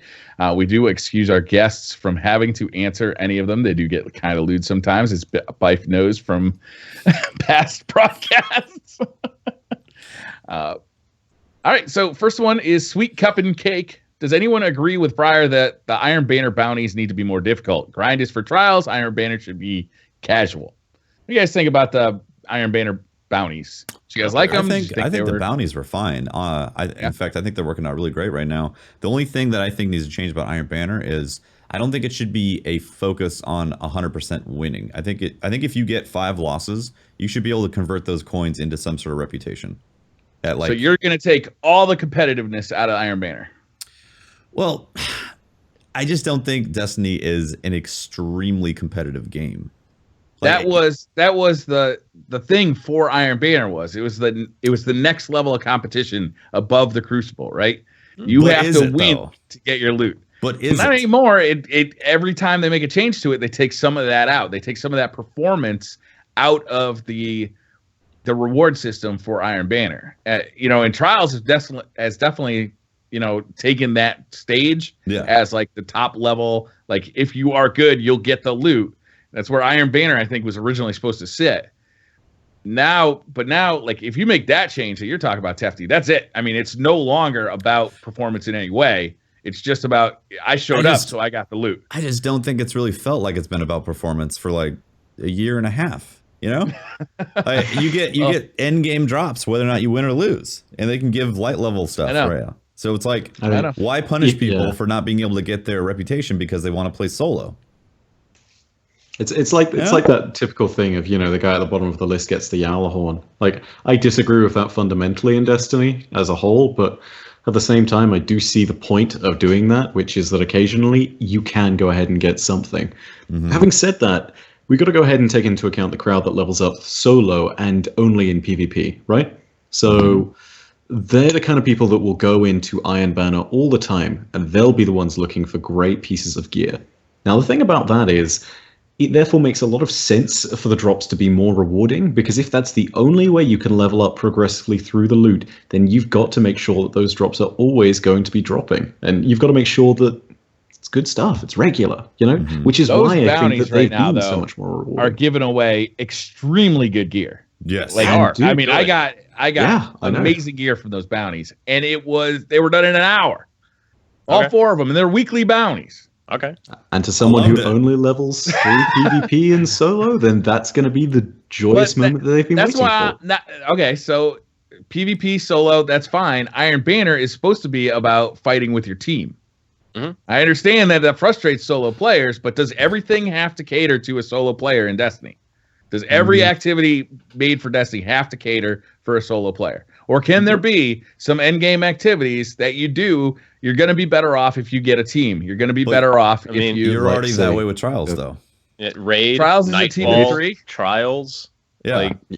There's already Crucible. There's solo queuing in the Crucible. I'm just saying, but isn't it okay if not at default give you? Isn't it okay if there are some rewards that are harder to get? I mean, the 10 kill bounty in Iron Banner, it wasn't hard to get, but you felt, hey, I got it. I don't know. I just thought they were so easy that they were. I wasn't even looking at them. I feel as though that it's a perspective thing. So I'm always reminded of this. I hate to bring up this point because I'm kind of in agreement with you on so many other things, Briar. Like on this exact note, I'm very much one of those people who thinks you should earn your loot. But at the same time, I'm always reminded by somebody who the other dude, I'm so psyched. I managed to get to rank 8 on my Crucible book. You joke about this, but it's an audio glitch. There was an audio glitch. Sorry, that was interesting. Am I robot? Yeah, we had a Byf remix right there for a second. It was awesome. You went like this. Yeah, the beat was about to drop, and I was about to be like, "Oh my god, let's go!" Yes, it was fire. Let me get my turntable out real quick. But yeah, I'm always reminded by somebody who spoke to me and they were like, I'm so pumped I got to my, Rise of Iron reputation book on level 8. And I was like, cool, what did you do at the challenge? He was like, I finally got the 1.0 KD one. And I'm sitting there like, dude. And then it hits me that whilst to most of us who actually have thumbs, it's one of those things we take for granted, but some people will grind a hell of a lot longer on those bounties than others. So having them even possibly accomplishable is an important thing, It's one of those things where, again, every single player is going to have that different experience. And that could be because of the fact that they get good loot or bad loot, but it could also be because they're a good or bad player, I hate to say it as well, because I'm very much a fan of things like, say, Outbreak Prime. That quest is awesome because it forces you to work for it. You got to raid twice. You got to do all these big PvE activities. You have to do maths, and before all of that, you had to go ahead and figure out the monitors. You had to translate from binary. That's damn cool, and you work for that reward. But at the same time, you got to let some people have some kind of even footing.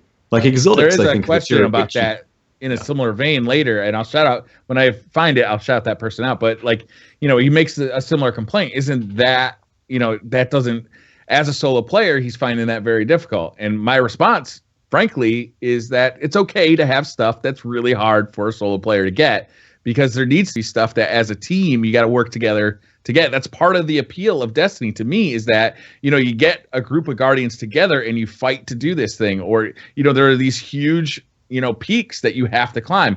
Iron Banner used to be a pretty big peak you had to climb on a weekly basis or a monthly basis, and it's not anymore. Now it's just you show up, you get the loot, and you're done. I feel like Iron Banner has really lost something. Well, I had a lot of people. No, I actually disagree, Brian. I had a lot of people come in and talk about how they struggled with it because they were queuing solo and happened to get like 20 losses in a row. I'm not in that position. It was a hard week for solo players. Iron Banner Supremacy was very shotgun heavy. It was a close quarter combat type of thing, and a lot of people don't enjoy that. And I understand why you don't enjoy that. I totally get that. That being said, should you have to rely on 5 other people to get your Iron Banner your Iron Banner ranking? You can get those bounties done easily, and I think that's great. I don't think I don't think that should be taken away. I think that's a great change that they did. But when it comes to the actual reputation, should somebody not be rewarded any reputation if they've lost 20 games in a row? Do you think that sounds fair? I think that there is a reward for winning in Iron Banner, and I like that about the Iron Banner. At the end of most Crucible games, unless it's Trials of Osiris, I could really kind of care less if I won or lost. Right? It's like there's no real difference in the long run. But with Iron Banner, there is a difference. And that's kind of cool. That's a cool thing about Iron Banner, getting a team together and, being happy when we eke one out at the end. Yeah. I think that's cool. My thing with Iron Banner is, aside from the rewards, there's really nothing different from it and normal Crucible. You get a 6-man team together in Iron Banner, you're probably going to, crack some skulls. You get a 6-man team together for just normal Crucible, you're gonna wipe the floor with people. The only thing that's really different is, light level's enabled, so easier to one-shot, body shot people with sniper rifles, two-shot people with high impact hand cannons, and then there's good reward. Lingering song. There's good loot rewards. I think Iron Banner serves a fantastic purpose out there right now, as far as people getting drops and stuff for light level if they need. If anything, a solo player, that's a fantastic opportunity for them. It's like, hey, I've really been needing, a primary weapon or something like that. You can work towards it. You'll be able to, get that up, and they can finally maybe get to that light level that enables them to go do one of the higher level in-game activities. Because, they've been, no group will take them because of low light level, or maybe they just, they don't have the drops that are good enough. So then Iron Banner gives them that opportunity. So if anything, I feel like Iron Banner's purpose was, test Guardians in the Crucible, but also to teach them, proper teamwork. And if anything, it's a stepping stone of proper teamwork towards greater in-game activities. So lore-wise, this is kind of a fun thing, because the Iron Banner was always made to train us in case SIVA ever returned. So that's a canon explanation aside from anything else. It's pretty cool. That is really cool. Right. Did Saladin also say get good? So Briar can be like, Saladin's like, I think it's Shax. listen, you Shax gotta is get more your the team one together and constantly get saying good, son. get good, right? like Shax is always the one My that's argument like, has been boiled down to that. I'm just messing. like don't get me wrong. I see like, both sides, Briar. I really do. But like, I wouldn't think that's an insult though, Briar. Like you're put in the same kind of category as Saladin and Shax right there. Like for a Titan, that's got to be a huge compliment, right? that's true. Of course. And you are a Titan. You main a Titan. I So. do. I mean, I gotta say I do. Really. JB Mega asks, what Destiny video has been the most difficult to edit over the years? So of all the videos you guys have done, which one was the one that was the most difficult to edit? Oh my good lord. I think there's 3, and they all take it for different reasons. The first one was like the one I did back at Planet Destiny. It was a sniper rifle video, just like an all-inclusive sniper rifle guide going over the history of sniper rifles, how they are in the meta, the best perks to use on them. It took me 2 weeks to write the script. And then I think ended up being like a 15-minute video. It took me something like 3 days to actually edit it all together. But that was a marathon thing, really. There wasn't anything difficult about it. For difficulty, Kvostov probably wins, because keeping track of both Kvostov and Outbreak Prime, keeping track of all the footage of like, okay, here's all the perks. Here's exactly what they do for Kvostov. For Outbreak Prime, I have to show each time I say this is what this perk does, and it works in this situation, doesn't work in this situation. Like, show the relevant footage. Keeping track of all that made me really, really regret naming everything Outbreak Prime footage. Made me really regret that. Yeah. Teft, go for it. I'm trying to remember. I haven't done a review video in a while because I've moved away from doing review videos, but it was definitely the review vids. But the thing that struck me though, did I do the Necrochasm video for PD or did you do it for PD? I did the original one. I don't. I think you did a re-review. Did I do an update one? Yeah. Okay, then I think it was the one that I did for my channel. I remember it was getting the footage because it was so bad at the time in PvP that I was like, oh my god. I forgot about this. I think I remember collecting footage for 2 days trying to like just avoid clips that automatically people are going to be like, well, you're just bad with the weapon. Like, dude. No, the weapon is bad in the Crucible. That is what it is. Those high rate of fire weapons used to be... Oh when my God, I did my first review of that, in the first game, I got this gift, and I was matched with a lobby that was infinitely worse than I was. I went on a 15-kill spree, and I was like, okay, that's half a review done. Okay, we can afford to do this now. We'll move on to PvE for the rest of it. It was so bad. Yeah. It was so bad. What comes to mind when you think you're hardest to edit? Oh man, so again, I think it depends on complexity of edit, but also length of time. So length of time wise, I think my record was something like first or second Book of Sorrows was probably something between 30 to 45 hours worth of editing in the suite. So I came back over that over like several days, basically, which is ridiculous when you think about what it is, where it's just like images. But what I realized was that I had few images to work with, and I had to basically stretch them out for all of these different portions and say, okay, this is relevant for this bit, but not for this bit. And worst of all, at the time I was making this, it was all on my laptop because I had not figured out properly how to do things on the new PC. God. You don't want to know how long that took to render. Oh, yeah. That was bad. That was really bad. I'm so glad that I got this on... I have my Warmind upstairs, my massive desktop called Turing, and now that thing renders a video in like, it can be a reasonably sized file, like a good 15-minute video, and it's like, okay, I get that done in 3 minutes or something. It's good. Nice. I need to switch from Sony Vegas.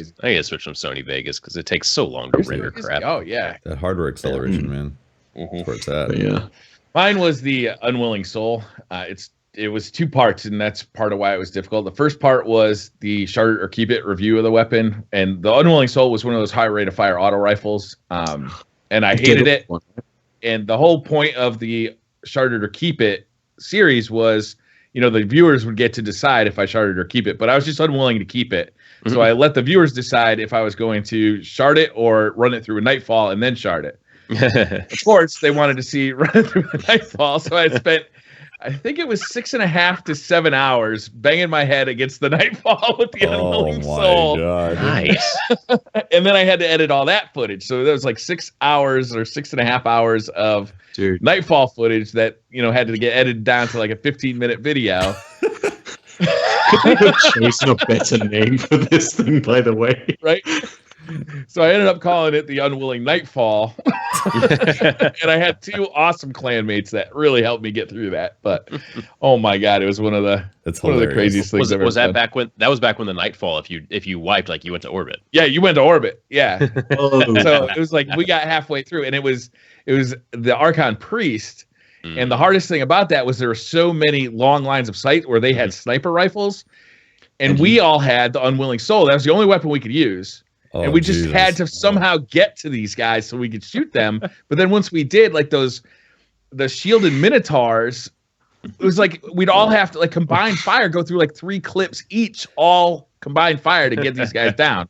And meanwhile, they could like one-shot us. That's rough. Please tell me it wasn't Void Burn that week. I can't remember. I have to go back and watch it. Any week on that strike is bad, but like a lot of times it was a rainbow burn too. On the Arc Priest. Rainbow burns. Oof. Yikes with that weapon. I don't think I could ever suffer through something quite like that. It ended up being a lot of fun, but it was hard. I do miss those hard Nightfalls though. Behind the Outbreak Prime stuff. I literally like rage quit and punched my desk, and I was like, no, this is not worth it. This is so not worth it. And then it just unlocked randomly when one of my buddies like hit something, and I was like, what do you do? What do you do? What do you do? And I was like, touch nothing, touch nothing. I can't imagine doing all that. No way. No freaking way. True Vanguard asks, what gesture or event from the Destiny community has been the most impactful, meaningful to you personally? Sorry, could you repeat the question? I completely zoned out. That was a really good question. I think. It was a really good question that I can't remember. I can't remember. I just blinked out. I just passed out for a second. What gesture or event from the Destiny community has been the most impactful, meaningful to you personally? I mean, man, for me, I mean, going to Destiny Community Con was definitely, I mean, I felt like that's like a gesture and event, right? That falls under that category. That whole experience was incredible. How did you get to go to Destiny Con too? I had an anonymous donation come through that funded the trip for me for the tickets. And so extremely generous and kind, not only getting there, but also the experience in and of itself at Destiny Community Con was very special. So I think that easily takes the top for me. That's a pretty good one. I think I got to agree, even though I was only there for the year one when it was not even Community Con and when it was just like 1,000 people meeting in a random bar, basically. But like people the cool thing about that, year one was cool. I will always remember year one. But no, so the first thing was the lore community that I run, Mara Cognitum. Normally this is run with the Patreon stuff, and what they do is we take the money that is funded through Patreon and we use that to pay the artists that make all the animated lore stuff and pay voice actors and stuff like that. But then after that was done with this particular month, we had nothing that needed more funding. And so I basically just put the guys being like, I understand it's a bit unusual to have all of this go in as a donation, but do you mind if I donate this on your behalf? And they were like, yeah, that's fine. So they made, they said that was okay, and I made like a Twitch account in their name, and then just made the donation through the thing, and it was like seeing that from my community felt really, really, really weird. Like that's your thing that you made, and that's the several hundred people that are backing that, then going in and saying, yeah, we support this charitable vision. So that felt really special. But throwing it out then, and then like knowing that I wasn't going to go to DCC, I then phoned up one of my Patreon mods who was there, called Barbaric Ham, and he is Barb is great, but I ate all of his data with him basically just walking me around the event on his phone from a Skype call, and then Kevin, bless him, he took the phone to Goth on stage and then just like introduced me to the damn crowd, which was like the fact that everybody felt like they gave a crap that I'd been left behind and I had this really stupid passport debacle. The fact that I was able to go ahead and do that just reminded me that even though people like you guys are across the seas, you know, this whole damn community is a family. And when someone can't make it, we make the effort when it matters. Yeah. It was just a really cool reminder of that. So yeah, it's cool. Oh, so you got something that comes to mind? I mean, for me, it's just kind of I didn't realize like how big the community is, or just the impact that, you know, we can have on the community until DestinyCon. So just going there and like just talking with everyone, that's probably the most impactful moment of the career. It made me way more invested in it than I originally thought. You know, I didn't realize the place that I had in such a fucking awesome community until, you know, you're standing there face to face and everyone's like, you know, just saying hi to you, I guess. Yeah. Mine's a much smaller scale than what you guys have. But it's the first time that I get invited to join the Milky Sirloins clan. Mm-hmm. I had been a solo player of Destiny strictly. You know, I'd use LFGs to get into raids. I did, you know, Iron Banner, LFG. I did everything through LFG. I didn't have like anybody on my friends list who was like a Destiny player. I came from the Call of Duty community where I'd literally just go into matchmaking, play for a few hours, and that was my like game time. And then one day I joined the Milky Sirloins through LFG. They were looking for one more for the Crota hard raid. And they ended up saying, hey man, you know, if you'd ever like to play again, you know, why don't you, you know, we'll get on our friends list and all that. And that, you know, then eventually I've joined the clan, and then eventually we started sharing phone numbers. And now, you know, like we talk all the time, and I've spent hundreds of hours with these guys. And it's like, I've never had a gaming experience. I've never had an online relationship that ever became something like that. And that's blossomed into, you know, more of this stuff on Twitch. But it all started with that like one night where, you know, they just needed one extra guy for a Crota raid. And like this kind of community is kind of like, I don't know, it's just kind of like formed around that. And it's nothing I've ever been a part of before. And it's really kind of shocking, surprising, and awesome in so many ways. Yeah. Hell yeah. Daniel Colliver, coffee or tea? The only answer is coffee. Let's move on. Nope. Whatever, Britt. I will have a good old cup of tea, thank you very much.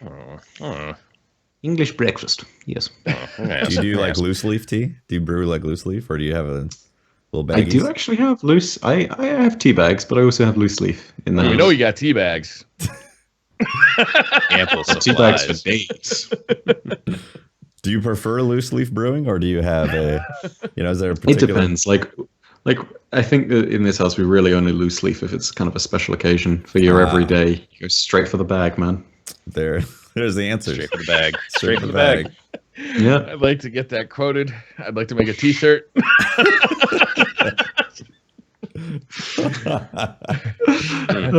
Tony Lamano, love the podcast. Been listening since day one. But did you guys avoid talking about Eververse with Deej on purpose? Okay, so let's just put this out there. Mm-hmm. There are some things that you know you're not going to get an answer to. Mm-hmm. Like, you know, if you're sitting there talking with a community manager or something, there's some topics that you know you're going to get a non-answer, something that they will purposely dodge or deflect. Or that you've been asked not to talk about. That too sometimes. That can happen too, yeah. Yeah, that can happen too. But the point is, like, we know we're not gonna get any real information about it. And as much as we would like to be like, grill dude on it, we're not going to get anything. Yeah. So we're not investigative reporters. We're not trained, interviewers. We're not freaking trying to catch 22 this guy into giving us a response about Eververse. The guy is a community leader. We're fans of a video game. Like, we are excited to talk to Deej. Yeah. The only reason I picked this is because Tony put this in a really cool way. I get this question a lot in the Twitter questions, and usually it's, you guys had him. Why didn't you, had him by the balls. Anybody. Can't believe we were excited to talk to Deej. We are not professional interviewers. That's not our role. We're not journalists. Yeah. And also, we're a bunch of guys that like playing this video game. Like, from the perspective of someone who also podcasts on Guardian Radio and who's done interviews with Deej in the past, like, more often than not, it's common courtesy to go through and ask, first of all, do you want to see the questions? And, like, warn them in advance if there's hardball stuff, because, again, Deej is not a politician. It's, you're, like, unlike an investigative reporter, you're not trying to get the gotcha kind of question. Yeah. It's just, like, throwing that out there. I've done it before, in the first episode where we had Deej on Guardian Radio after Vanilla launched, I literally nailed him to the wall on the point of the story question and why there were areas that were cut from the game. And, in the end, not only was the answer unsatisfactory, but also I listened back to the podcast a few months later, and it was just plain rude, It's one of those things where it's a courtesy between your community manager and you as well. So it's one of those things where, being in that position, it's great and all, but ultimately, it's worth no one's time. And again, the answer gets dodged. Nobody ends up satisfied because it's a thing that just happens when the answer's not really put out there with clarity. And again, with sandbox stuff, another good example, and story stuff, there are experts at Bungie who know more about this than Deej. He may have been prepped with some of the answers that he needs, let's say if this is an interview done at Gamescom. But really, you're not going to go out there and actually get the definitive answer of, what is the metric used to determine the value of damage that you get with this XYZ pulse rifle? And why is it so overpowered right now? He's not that guy for that, There are some questions that he genuinely does not have the knowledge to. Yeah, a lot of people think Deej is the conduit of all possible knowledge and possibilities of versions of Destiny. And it's not the case. He's a community manager that does his job really well. And when you're talking with him, you underscored the fact that you can't bring up things that are just going to end in a bad answer for everybody, and it's not going to be entertaining to listen to. So that's why you have to avoid certain things on a podcast. Yeah, and I'll say this. It is worth saying too that the stuff that you do talk about, like on Reddit, on the Bungie forums, and YouTube, and Twitch chat, that stuff all does filter back to the developers. Like, they are aware of all of that. So it's not like we're just these voices. Like, if Byf makes a video about the silver dust economy, they know about that. Like, it's not like it's like, not getting back. That's part of his job. Deej's job is. And believe me, it's on my to-do list aside from anything else. Like, this is not stuff that people go silent about either. Because the thing is that they see the feedback over Twitter, not just from us, but also from you guys. Like, when Silver Dust got released and whatnot, and we saw that, these things, it costs like 5 to get them. No, what is it? 5 from Xur or something? 25. It costs 25 from Xur, yeah. 25 from Xur. 75 to get the Gallo when your jaw Eververse. When your jaw hits. Yeah, because it's 5. Yeah, it's 5 for the dismantle, isn't it? But yeah, point is, when you go ahead and see this stuff, it's one of those things where what the reaction is going to be. Easily that people are going to go ahead and disagree with this. But at the same time, you'll get around to go ahead and talking about that. You guys in the community voicing an opinion on something controversial like that makes a real difference. Yep. Like, trust me, it does. So there's also if you want to change something, complain. Let Bungie know. Be vocal. Tweet at them. Do it. There's also something that a lot of YouTubers know, like deep down in the bottom of their hearts, is that if they make constantly negative videos, they're going to have constantly negative viewers, and then they're going to have to deal with that audience for the rest of their YouTube career. Where instead, if they're making constantly positive videos, you can bring up a couple of negative things, but if you're making constantly awesome, like, positive videos and creative stuff, then that's the kind of people you attract to your channel. So, like, I could sit there and focus on, like, this is so shitty all the time, but then I'm just gonna have a bunch of comments in there that's saying, "Yeah, man, this is so shitty all the time, and you're shitty, and you're shitty, and you're shitty," and then fuck that. Yeah. I don't want those in my chat. You are reflections of each other, and ultimately, if you try to breed an intelligent discussion about all points of the game, that's what your audience is going to be. So at the end of the day, I've got a load of people in my comments section that ask a lot of different questions about the lore and put their own theories forward, and that's because that's the kind of dialogue that I encourage. At the same time, I have people who are openly critical, but I think for the most part they're respectful, because that's what I try to emulate whenever you're going out there and putting a negative point on the game. You know, like, it's the way that you treat your channel. It's also why I never talk about whether or not Destiny is a dead game. You know, the minute you say because it is, right? Destiny is dead, you know, for starters. I read that in chat all the time. It's dead. But now it's become a meme. Like, you know, like people still play this game. Like some guy who stops by your chat every day. People still playing this game. What are you doing? Yeah. You know, now it's become like almost an endearing thing to say. Yeah. T-shirts have been made about it. He says $500,000 to cure kids. You know, it's like Destiny 2016, lol. Yeah. Move on to the next question. Yeah, Jarvis asks, "Hey guys, assuming we all get new gear and guns in Destiny 2, what would be the one weapon or piece of gear that you would like to bring with you from Destiny 1? Ooh. Do we really need to ask me that at this point? It's Thorn, Dead Zone right? Revolution cloak, man. Dead Zone Revolution cloak. I'm gonna Mine's- go. No, Go for it, Ted. Go for it. I just don't. I don't want to. I don't want to bring forward anything. Say it. No, you don't want to? No, I don't want to bring forward anything. I want it. I don't all either. fresh. I honestly, I want to like draw a line in the sand. Nothing moves forward. Like let's start with all brand new stuff. My scumbag Matador? Okay, cool. The Mapador Son of a 64. bitch. He'll be the only one. I will rule the crucible. But nah. Tito asked, "Do you see the Festival of the Lost being more than just masks? Maybe a shader, emblem, and/or a chance at a ghost?" Well, they said that they were expanding on this, right? That there was going to be some sort of. It's going to be a bigger experience. So I'm expecting it to be more than just mass. A Festival of the Lost ghost kind of gets me hot in the undercarriage. Like a pumpkin. A you pumpkin pull out, ghost. it's your pumpkin. A jack-o'-lantern, like actually in your hand. Wouldn't that be amazing? Yes. That would be pretty cool. It looks like a bunch of big candy corns stuck together to form the Nope. ghost. Nope. It's perfect. We already had the chocolate ghost. That's enough candy ghost. Nah, you know what it is? You get the jack-o'-lantern, and it also changes the voice of the ghost to be a spooky jack-o'-lantern. That's like Guardian down. Guardian down. Yeah, so spooky, scary skeletons and stuff. 3 scary 5 me, guys. 3 scary 5 me. Peyton Bowell, what QOL changes, quality of life changes, thank you, would you like to see improved or added in Destiny 2? I'm going to go right off the bat and just say inventory management.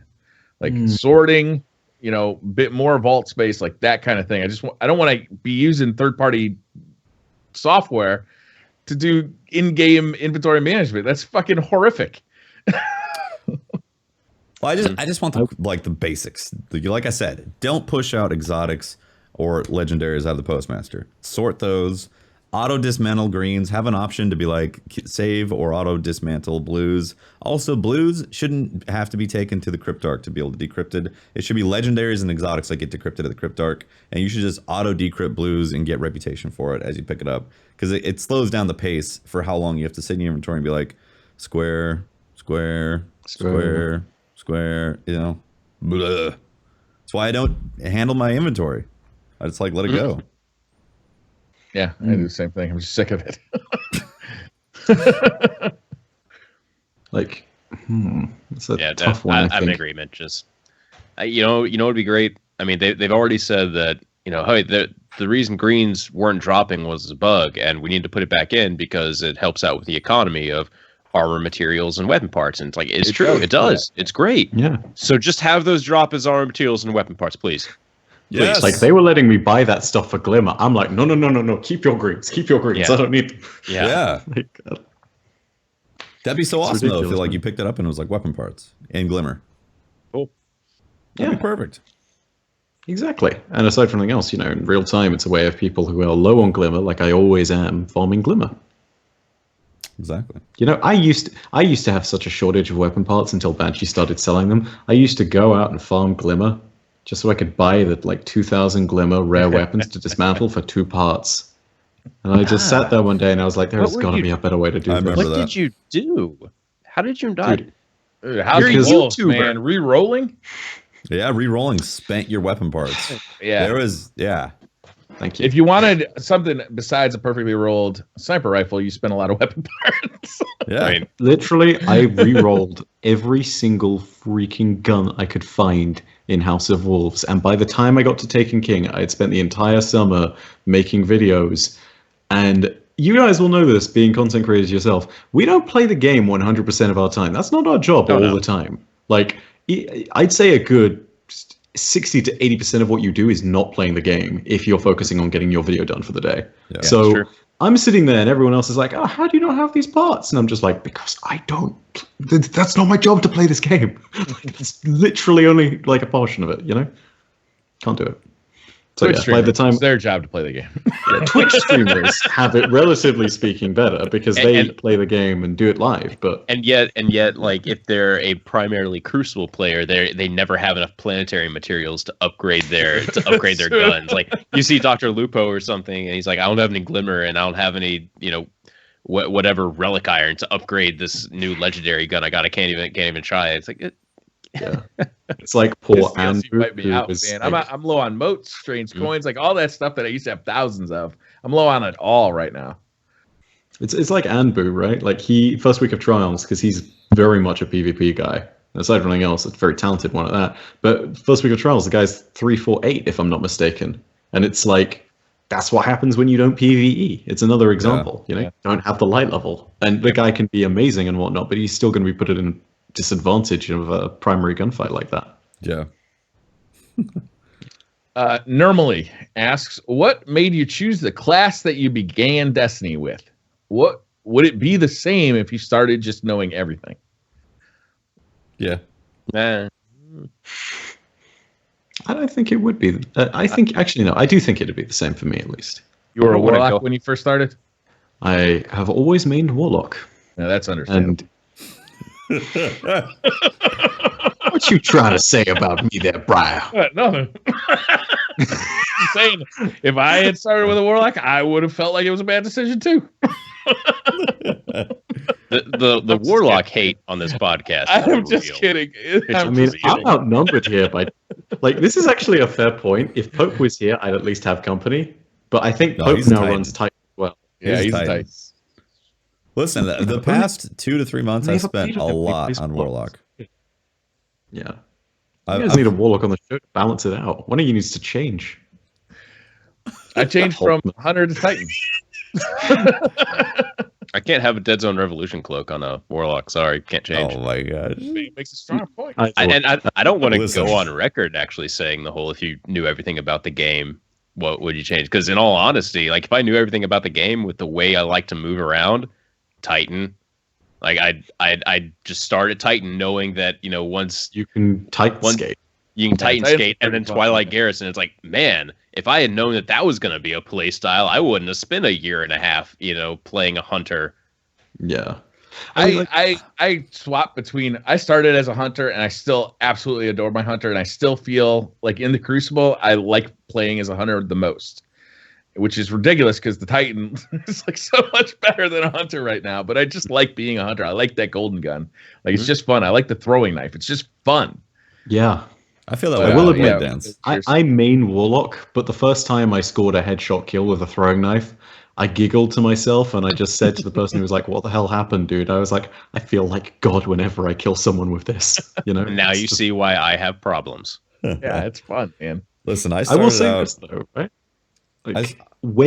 Go for it, Go for it. Sorry. I was gonna say I started out as a triple hunter on the Xbox, and I was that way until I got a PS4 account. So 6 months into the game, and those are very fond memories and days for me that I would never change. I would still have 3 hunters from the beginning for raiding and just loving those classes that we got to experience. Back in the Vault of Glass days too, hunters were looked at as like the the class that just did not contribute. They were throwaways. They were like, "Oh, you're a hunter.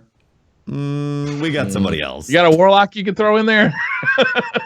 And my buddy was 3 warlocks, and I was like, "Hey, go push Templar off the edge. It'd be great, man."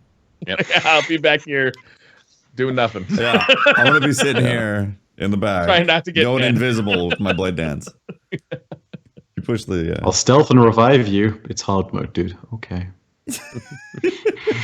So, if you were to start the game right now, what class would you pick? Like, I'd still pick Warlock, but I'd start because again, it's not a choice about gameplay or the fundamentals or balance or knowing now the different metas that we'd go through and what the most powerful weapons and class abilities are. It's like my class is as much a philosophical choice as anything, because for the longest time I ran that Titan-like class when I was playing these games, you know? And for once I said to myself, okay, let's go ahead and play something different. Let's go ahead and try a mage-like character for once. But also, this was a very weird time in my life when I started playing Destiny, you know? I just started university, and I had thoroughly had this doctrine ingrained into me that, you know, knowledge is power, and you need to go ahead and use that to your advantage, you know? I was always sitting there being like, I got to get this next research paper done. And then at the same time, I was thinking to myself, yeah, but I want to play video games. It felt to me like I was solving an internal conflict by doing that. You know, also, you guys know me. I'm a sucker for the lore, and it just feels closer to that somehow. Oh, definitely. The warlocks are, yeah. For sure. Knowledge. They are, yep.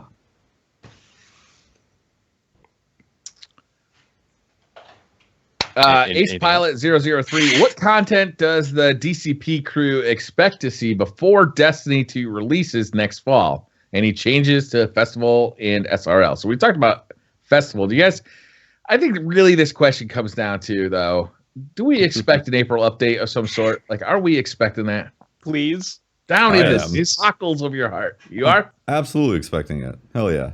Also, I expect all the content to be relevant before this version of the game is locked away into so you've moved away from theory to a demand. I'm demanding that this content is relevant when we step away from this glorious game to move to Destiny 2. I always thought it was an awesome idea, but I never really expected it to happen. You expect the amount of irrelevant content in this game is too damn high. Yeah, it's true. I agree with you, Teft. I agree. Yeah, like I want people to be like, yeah, let's try out that Destiny game and get to experience Vault of Glass in a relevant state. If they did like blow through all of Destiny 2's content, be like, yeah, let's play Destiny 1 for a bit. You know, like, I think that would be a great experience for people. Then again, sure, if you weren't here during year 1, I get that was a phase and now it's gone, and those are memories that can't be had again. But I don't know. I don't think it should end that way. Sure, it would be fun to get a Max Light Fatebringer again. Yes. Just 3 months. That's my one question, right? That's my one question. How the hell do they make the loot relevant again without making everything back to year 1 where there was one choice for like everything? It's Arcburn. Okay, Fatebringer time. I think they could just remove the primary burns. I think it'd be okay. Fatebringer would still be awesome if it didn't have Arcburn, you know? Yeah, I guess. Maybe the SIVA made it have arc burn. Sorry. David Matthias. Hey guys, what loadout are you bringing to prepare for the hard mode raid? Sunsinger with the really silly Viking funeral stuff that should give you way more extra damage in PvE because it's bad versus Minions of the Darkness. Except for the moment where you don't have to have your super in order to get a damage buff on an opponent. That's pretty nice. So, yeah. Like, I'll openly admit, I get why it's lower and whatnot, and the self-res in PvE is eternally useful, especially on hard mode where there is no resurrection. But, you know, it's... I tear my hair out every single time, you know? Let Warlocks be the support that they should be, you know? We can't just be ad clear and occasionally throw an overbomb and self-res for that little backbone, you know? You gotta give us more than that. And I'd be okay with them. I'd say this now. I'm still okay with them completely reworking Sunsinger to accommodate that. You know? Yeah. I'm gonna be a Striker Titan. I really enjoy running a Striker Titan in this raid. It's the first time I feel like I could be an offensive Titan in a raid and still be really contributing to my team. I will throw a Defender bubble up if we need one to do damage to bosses, but I don't really anticipate that being too much of a problem because I feel like everybody at this point is going to be 385 or higher for the hard mode. Yeah. I mean, on the Zamboni, I absolutely understand that. And I see that now when you're talking with Aksis and both Phase 1 and Phase 2. Because basically, you just slam the captain, right? And then you're good to go with that. And that's all you really need it for. Yeah. Golden Gun Hunter for me. Yeah, because every single fight has a mob that's like, that needs to die. Yeah. And Golden Gun does that very easily. If we have one hunter, like I'd rather he be a Night Stalker. Just so we can do extra damage. But as long as we got two, I don't feel the need for 2 Night Stalkers in this raid. Well, I don't know. Especially when he's teleporting, yes. when Aksis is teleporting, it's really nice to be able to stagger that because you can choose one phase to burn cannons with a tether, and then have another tether for the end phase, which is nice. I usually don't run the Night, or I don't ask for the Night Stalker. Normally when I'm running raids at this point, I'm like it's an instructional kind of thing, and I don't ask for those Night Stalkers to do anything except for on that last damage phase, the third one. Yeah, and we usually can get the job done. Pick up the cannons at that point and expel the ammo. Yeah, for sure. And there is one thing with the cannons. I don't know if anyone knew this, but you don't have to wait for the entire duration of it for it to do max damage either. No, there's it's tough to get it right though. There's an audible 2 or 3 seconds. There's an audible click that it'll make, and you can just let go at that point, and it'll do max damage. So there's a click, and then you shoot it at something, it sticks, and then you'll hear it charging up, and then you'll hear a click, and then that's when you can just let go. You can let go, and it'll detonate for max damage. Yeah. You don't have to wait for it to fully detonate on its own. Oh, right. I'll make a video on it. Yeah, no, okay. I think this is a little confusing because are you talking about the click that happens when it's fully charged on the body? Okay, because I thought maybe there was another audio cue that was full damage and then it charged on the body, and I was like, oh my god. But yeah, no, I'll make a video on it. It's pretty easy once you know what to listen for. Yeah, in case people didn't know, you can just release after that. You don't have to wait the whole duration. Yeah.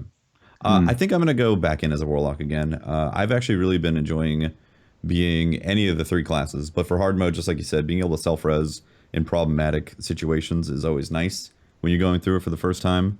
That being said, the Voidwalker is a lot of fun. Also, using Blink on the last phase to blink over to Aksis, wherever he's at. You get there super fast. That must feel good. Nice. I can imagine. Oh, I should try that next time. Yeah, because I say it's only occasionally good for throwing an overbomb, but with what's it called?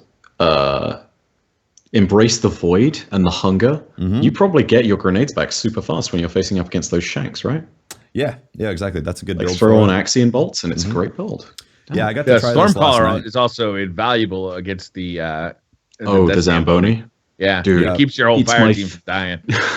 My favorite part of that fight is just the beginning, where a million dregs come up, and it's like I have Transcendence on, and I have Electrostatic Mind. This is what I was born to do. Just slam in the middle of those guys and just go ham. Unmitigated joy. It's my favorite thing ever. It's a great super. It keeps your entire fire team safe. Oh yeah. Valinix. I think it's Valinix. My friends are kind of toxic to play with sometimes. Do you have any suggestions other than LFG to find fun guardians? Okay. 100.io. So that's the one. That's brought up. That is a phenomenal website. And if you just happen to get a bad 100, move on. Out. Get another one. Don't even spend your time. You could tell from the chat, because there's like a forum board kind of thing right on the right side of that. As soon as you join your 100, and if you find that people aren't posting every minute, get out of there. If you find that people are being assholes, get out of there. Just find another one, because there's tons of them and they're super friendly, and they're constantly, if you get into a good one, they're constantly running raids, or constantly running Iron Banner trials, and you can make friends. I would also say Twitch chats, man. If you hang out in one Twitch chat for a while, you're bound to make friends. I mean, half the Milky Sirloins at this point came out of my Twitch chat, and now they have kind of like embraced the clan, have made it even something new and awesome. Yeah, hanging out in a Twitch chat can make you a lot of friends. Yep. Mm-hmm. Oh yeah. Barracuda Easy 152. Do you feel that Wrath of the Machine has been the easiest raid yet? No. I'd say that we've gotten better as a community at doing raids. And I would say that also with this one, there was a huge problem with the leveling with regards to That's why it was the easiest. I would say it was the easiest because we're all super over-leveled for it. We've never been that over-leveled going into a raid, and it was a cakewalk. Yeah. Mm-hmm. Had it been working as intended, I think that rightly it would not have been the easiest raid to do on day one. I will say this, though.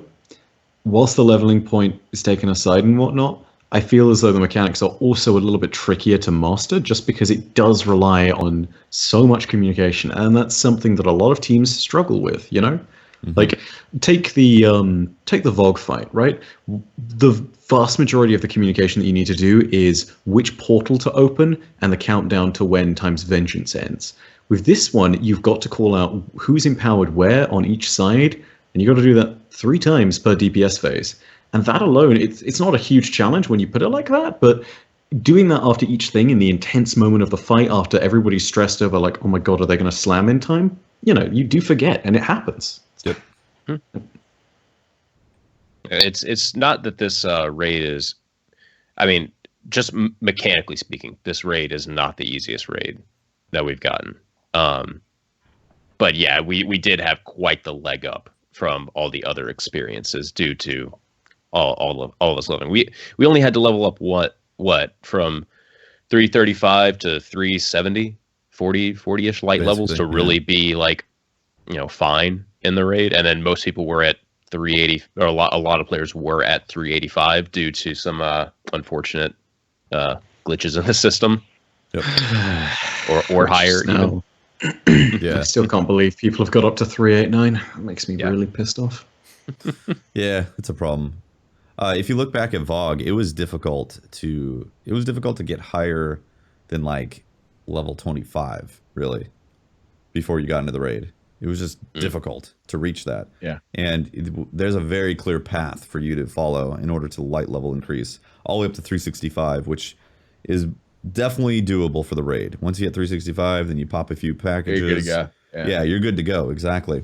When it came to Vogue, man, like going in there is 320, going in there is level 24, 25, man, it was a struggle. Yeah. Oh yeah. Yeah. Even when you were going into hard mode at 29, you were taking 30% more damage. Exactly. I mean, it was deadly in there. Yep. It was a deadly raid. Yeah, but as soon as you were level 30 or higher and you knew the mechanics, it was easy peasy. Yeah. Crota was hard because, I mean, again, we were so handicapped by the light level. But also like Byf just said, it was like Crota was a motherfucker. He would just glitch all over the place. Yeah. Like, instantly stands. Yeah, I mean, you could run everything perfectly and still lose. And you could do that for 2 hours straight. Yeah. Yeah.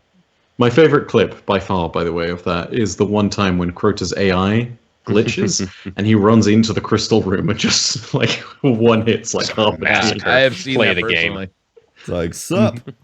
Badass Gaming is one of my favorite videos of all time. And it's just him saying, "Surprise, motherfucker," over and over again because he's just in places he's not supposed to be.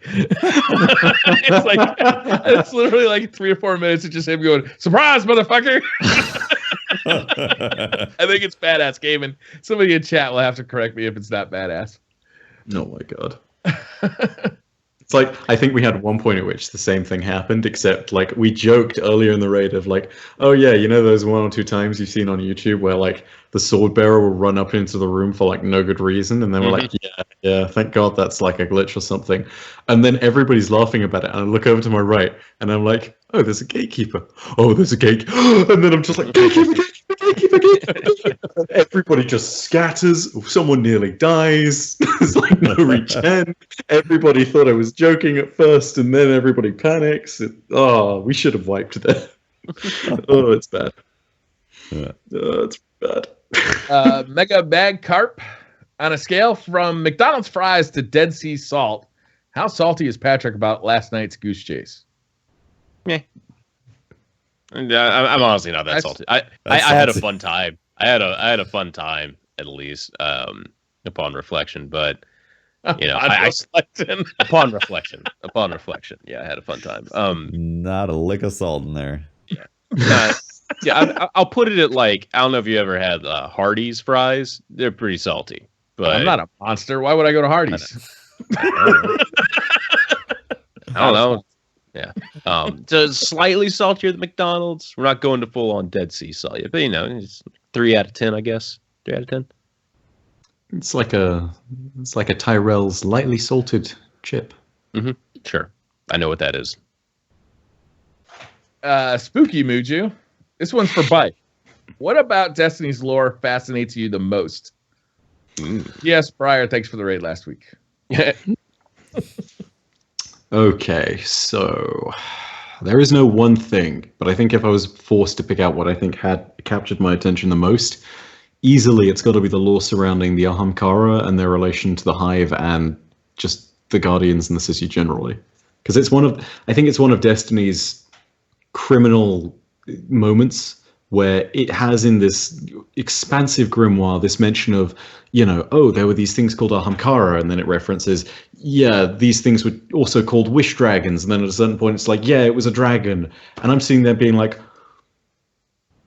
why is it not in this game? Why is it not in the game?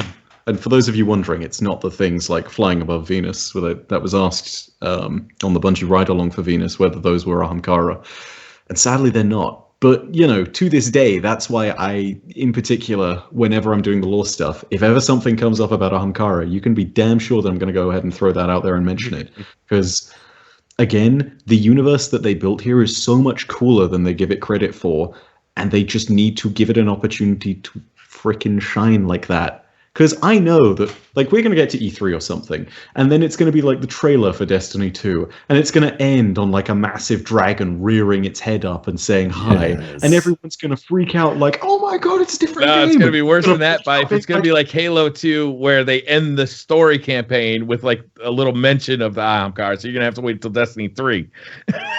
That's Bungie's MO right there. That's got Bungie written all over it. Game of Thrones? Jesus.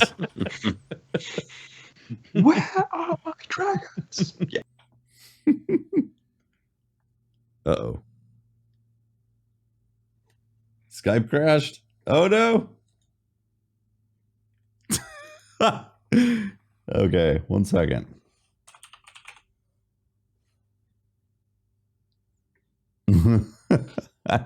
One second, guys.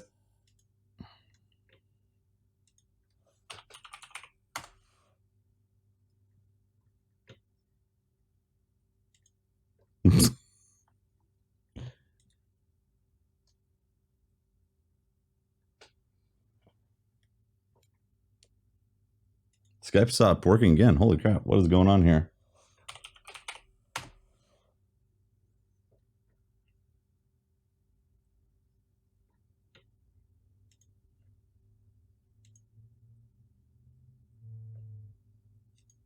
Huh. Skype is crashing every time I join the call.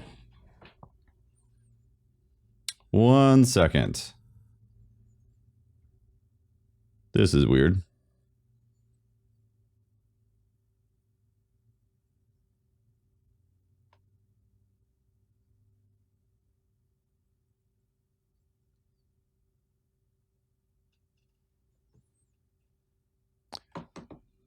Turtles!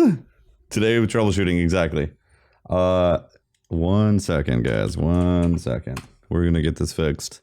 Skype will actually open up, so that's not the problem. It's just not liking the actual call itself. I don't know why. I have no idea.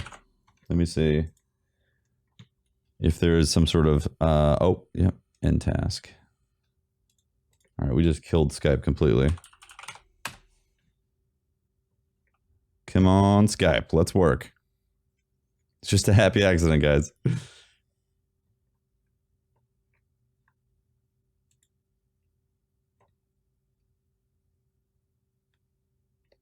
We're getting a setup.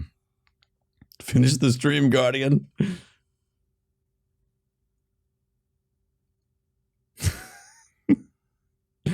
This is kind of awkward in the middle of a podcast.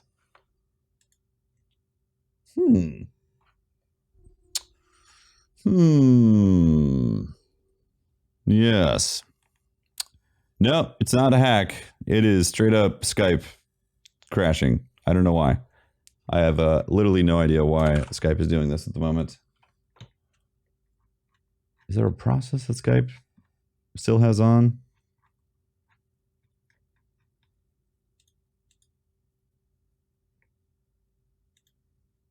Nope.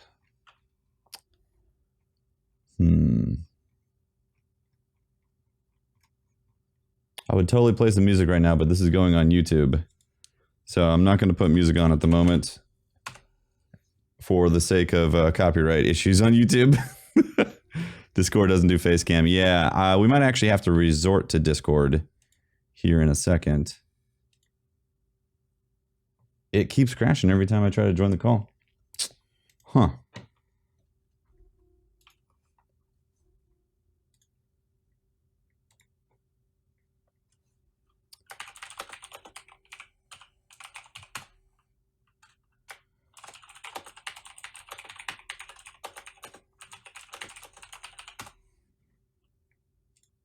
Maybe I can use the website version.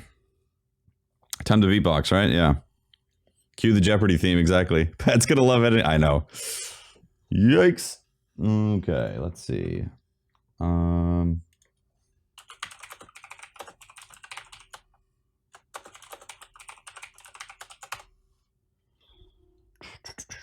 have no idea why Skype would actually just suddenly decide to die in the middle of a call.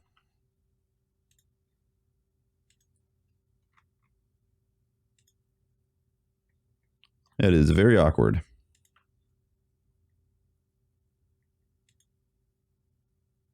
Yep, every single time it's crashing.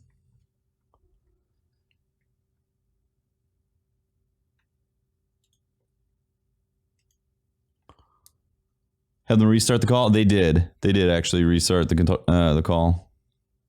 Turn it off and back on again. Yes. Apparently that's not working. Unfortunately.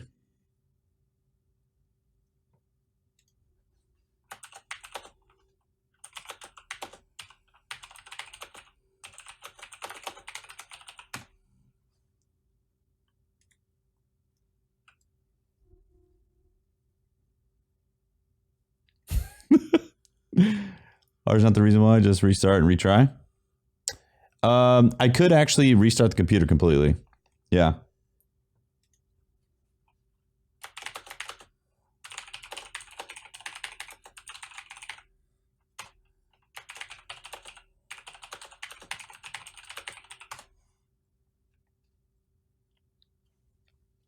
I don't know if it's host based. For some reason, Skype is not working. It's not liking it.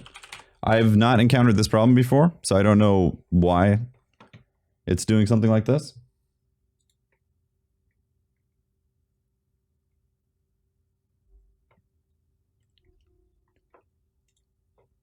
Patrick's Discord, okay. You can jump in Pat's Discord.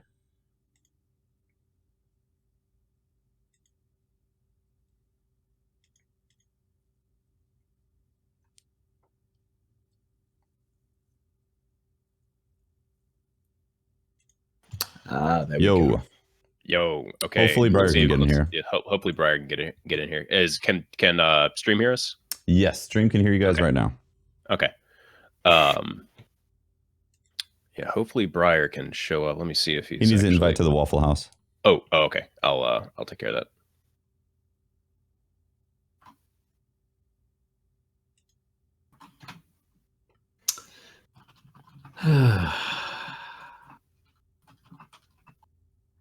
How about that technology, though?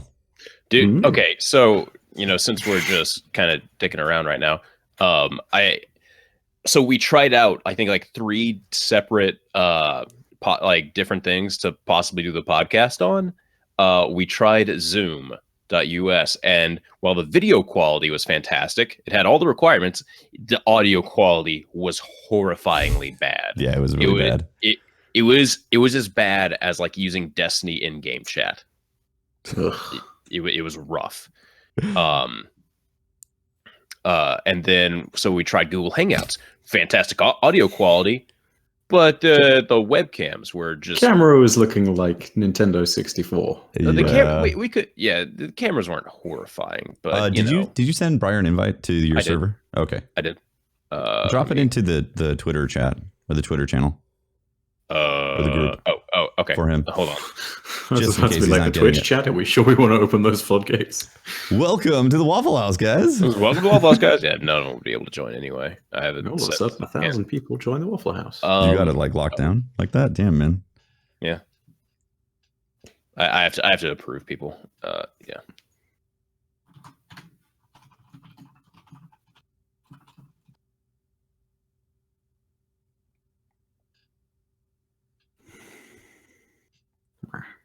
Hopefully Barry doesn't have a problem with the mic.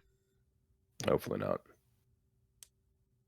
Yeah, I tried to. I think I have to actually restart my computer in order for Skype to work again. Because every time I joined the call, it would just crash. And that means killing the stream. Yep. Rip. And the recording. Okay, let's see. Has Briar joined yet? Doesn't look like it. Oh. What's that? No.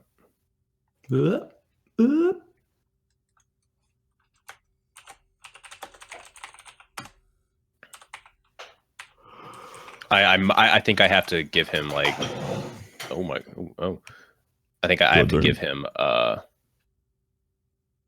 not you have to whitelist him? Yeah. On this episode of Technology Strikes with Skype guest starring Discord. None of it makes sense really that this happens around. Hold on. Okay, mods. There we go.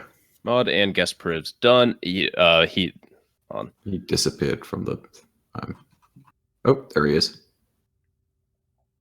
Hello. Oh, there we go. There we go. Oh my God! The podcast is back. We're back. Okay, let's all meet somewhere that Briar can't get to. Close enough. Close enough. Okay. Whoa, so, Holtz, hold up. Before we get back into it, I just noticed your name is Waffle Lord. Are you a Lord of Iron also? Like the Waffle Lord of Iron? No, I'm just a waffle lord.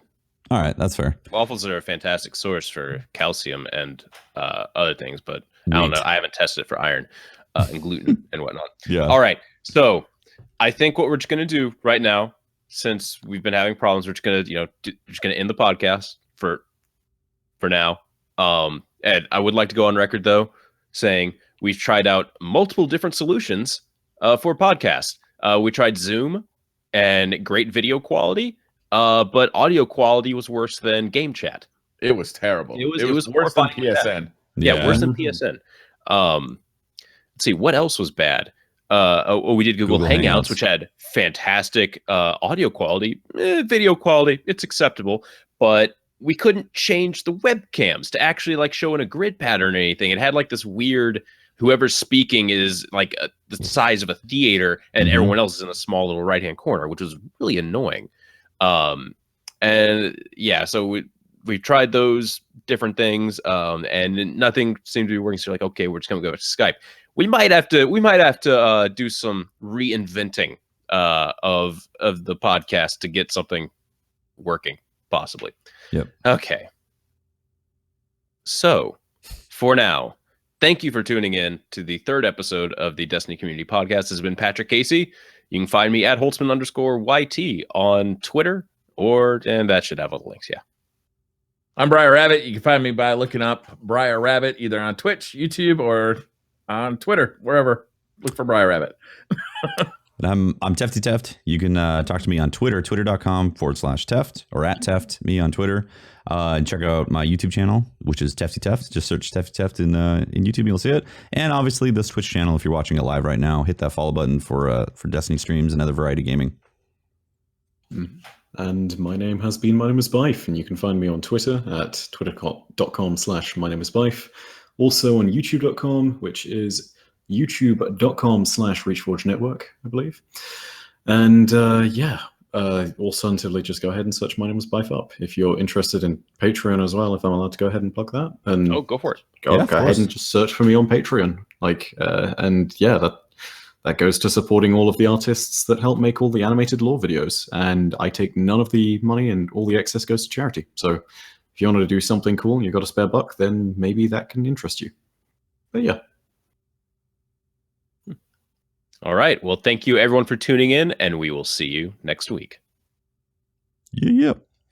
So I got some subs I'm going to read out.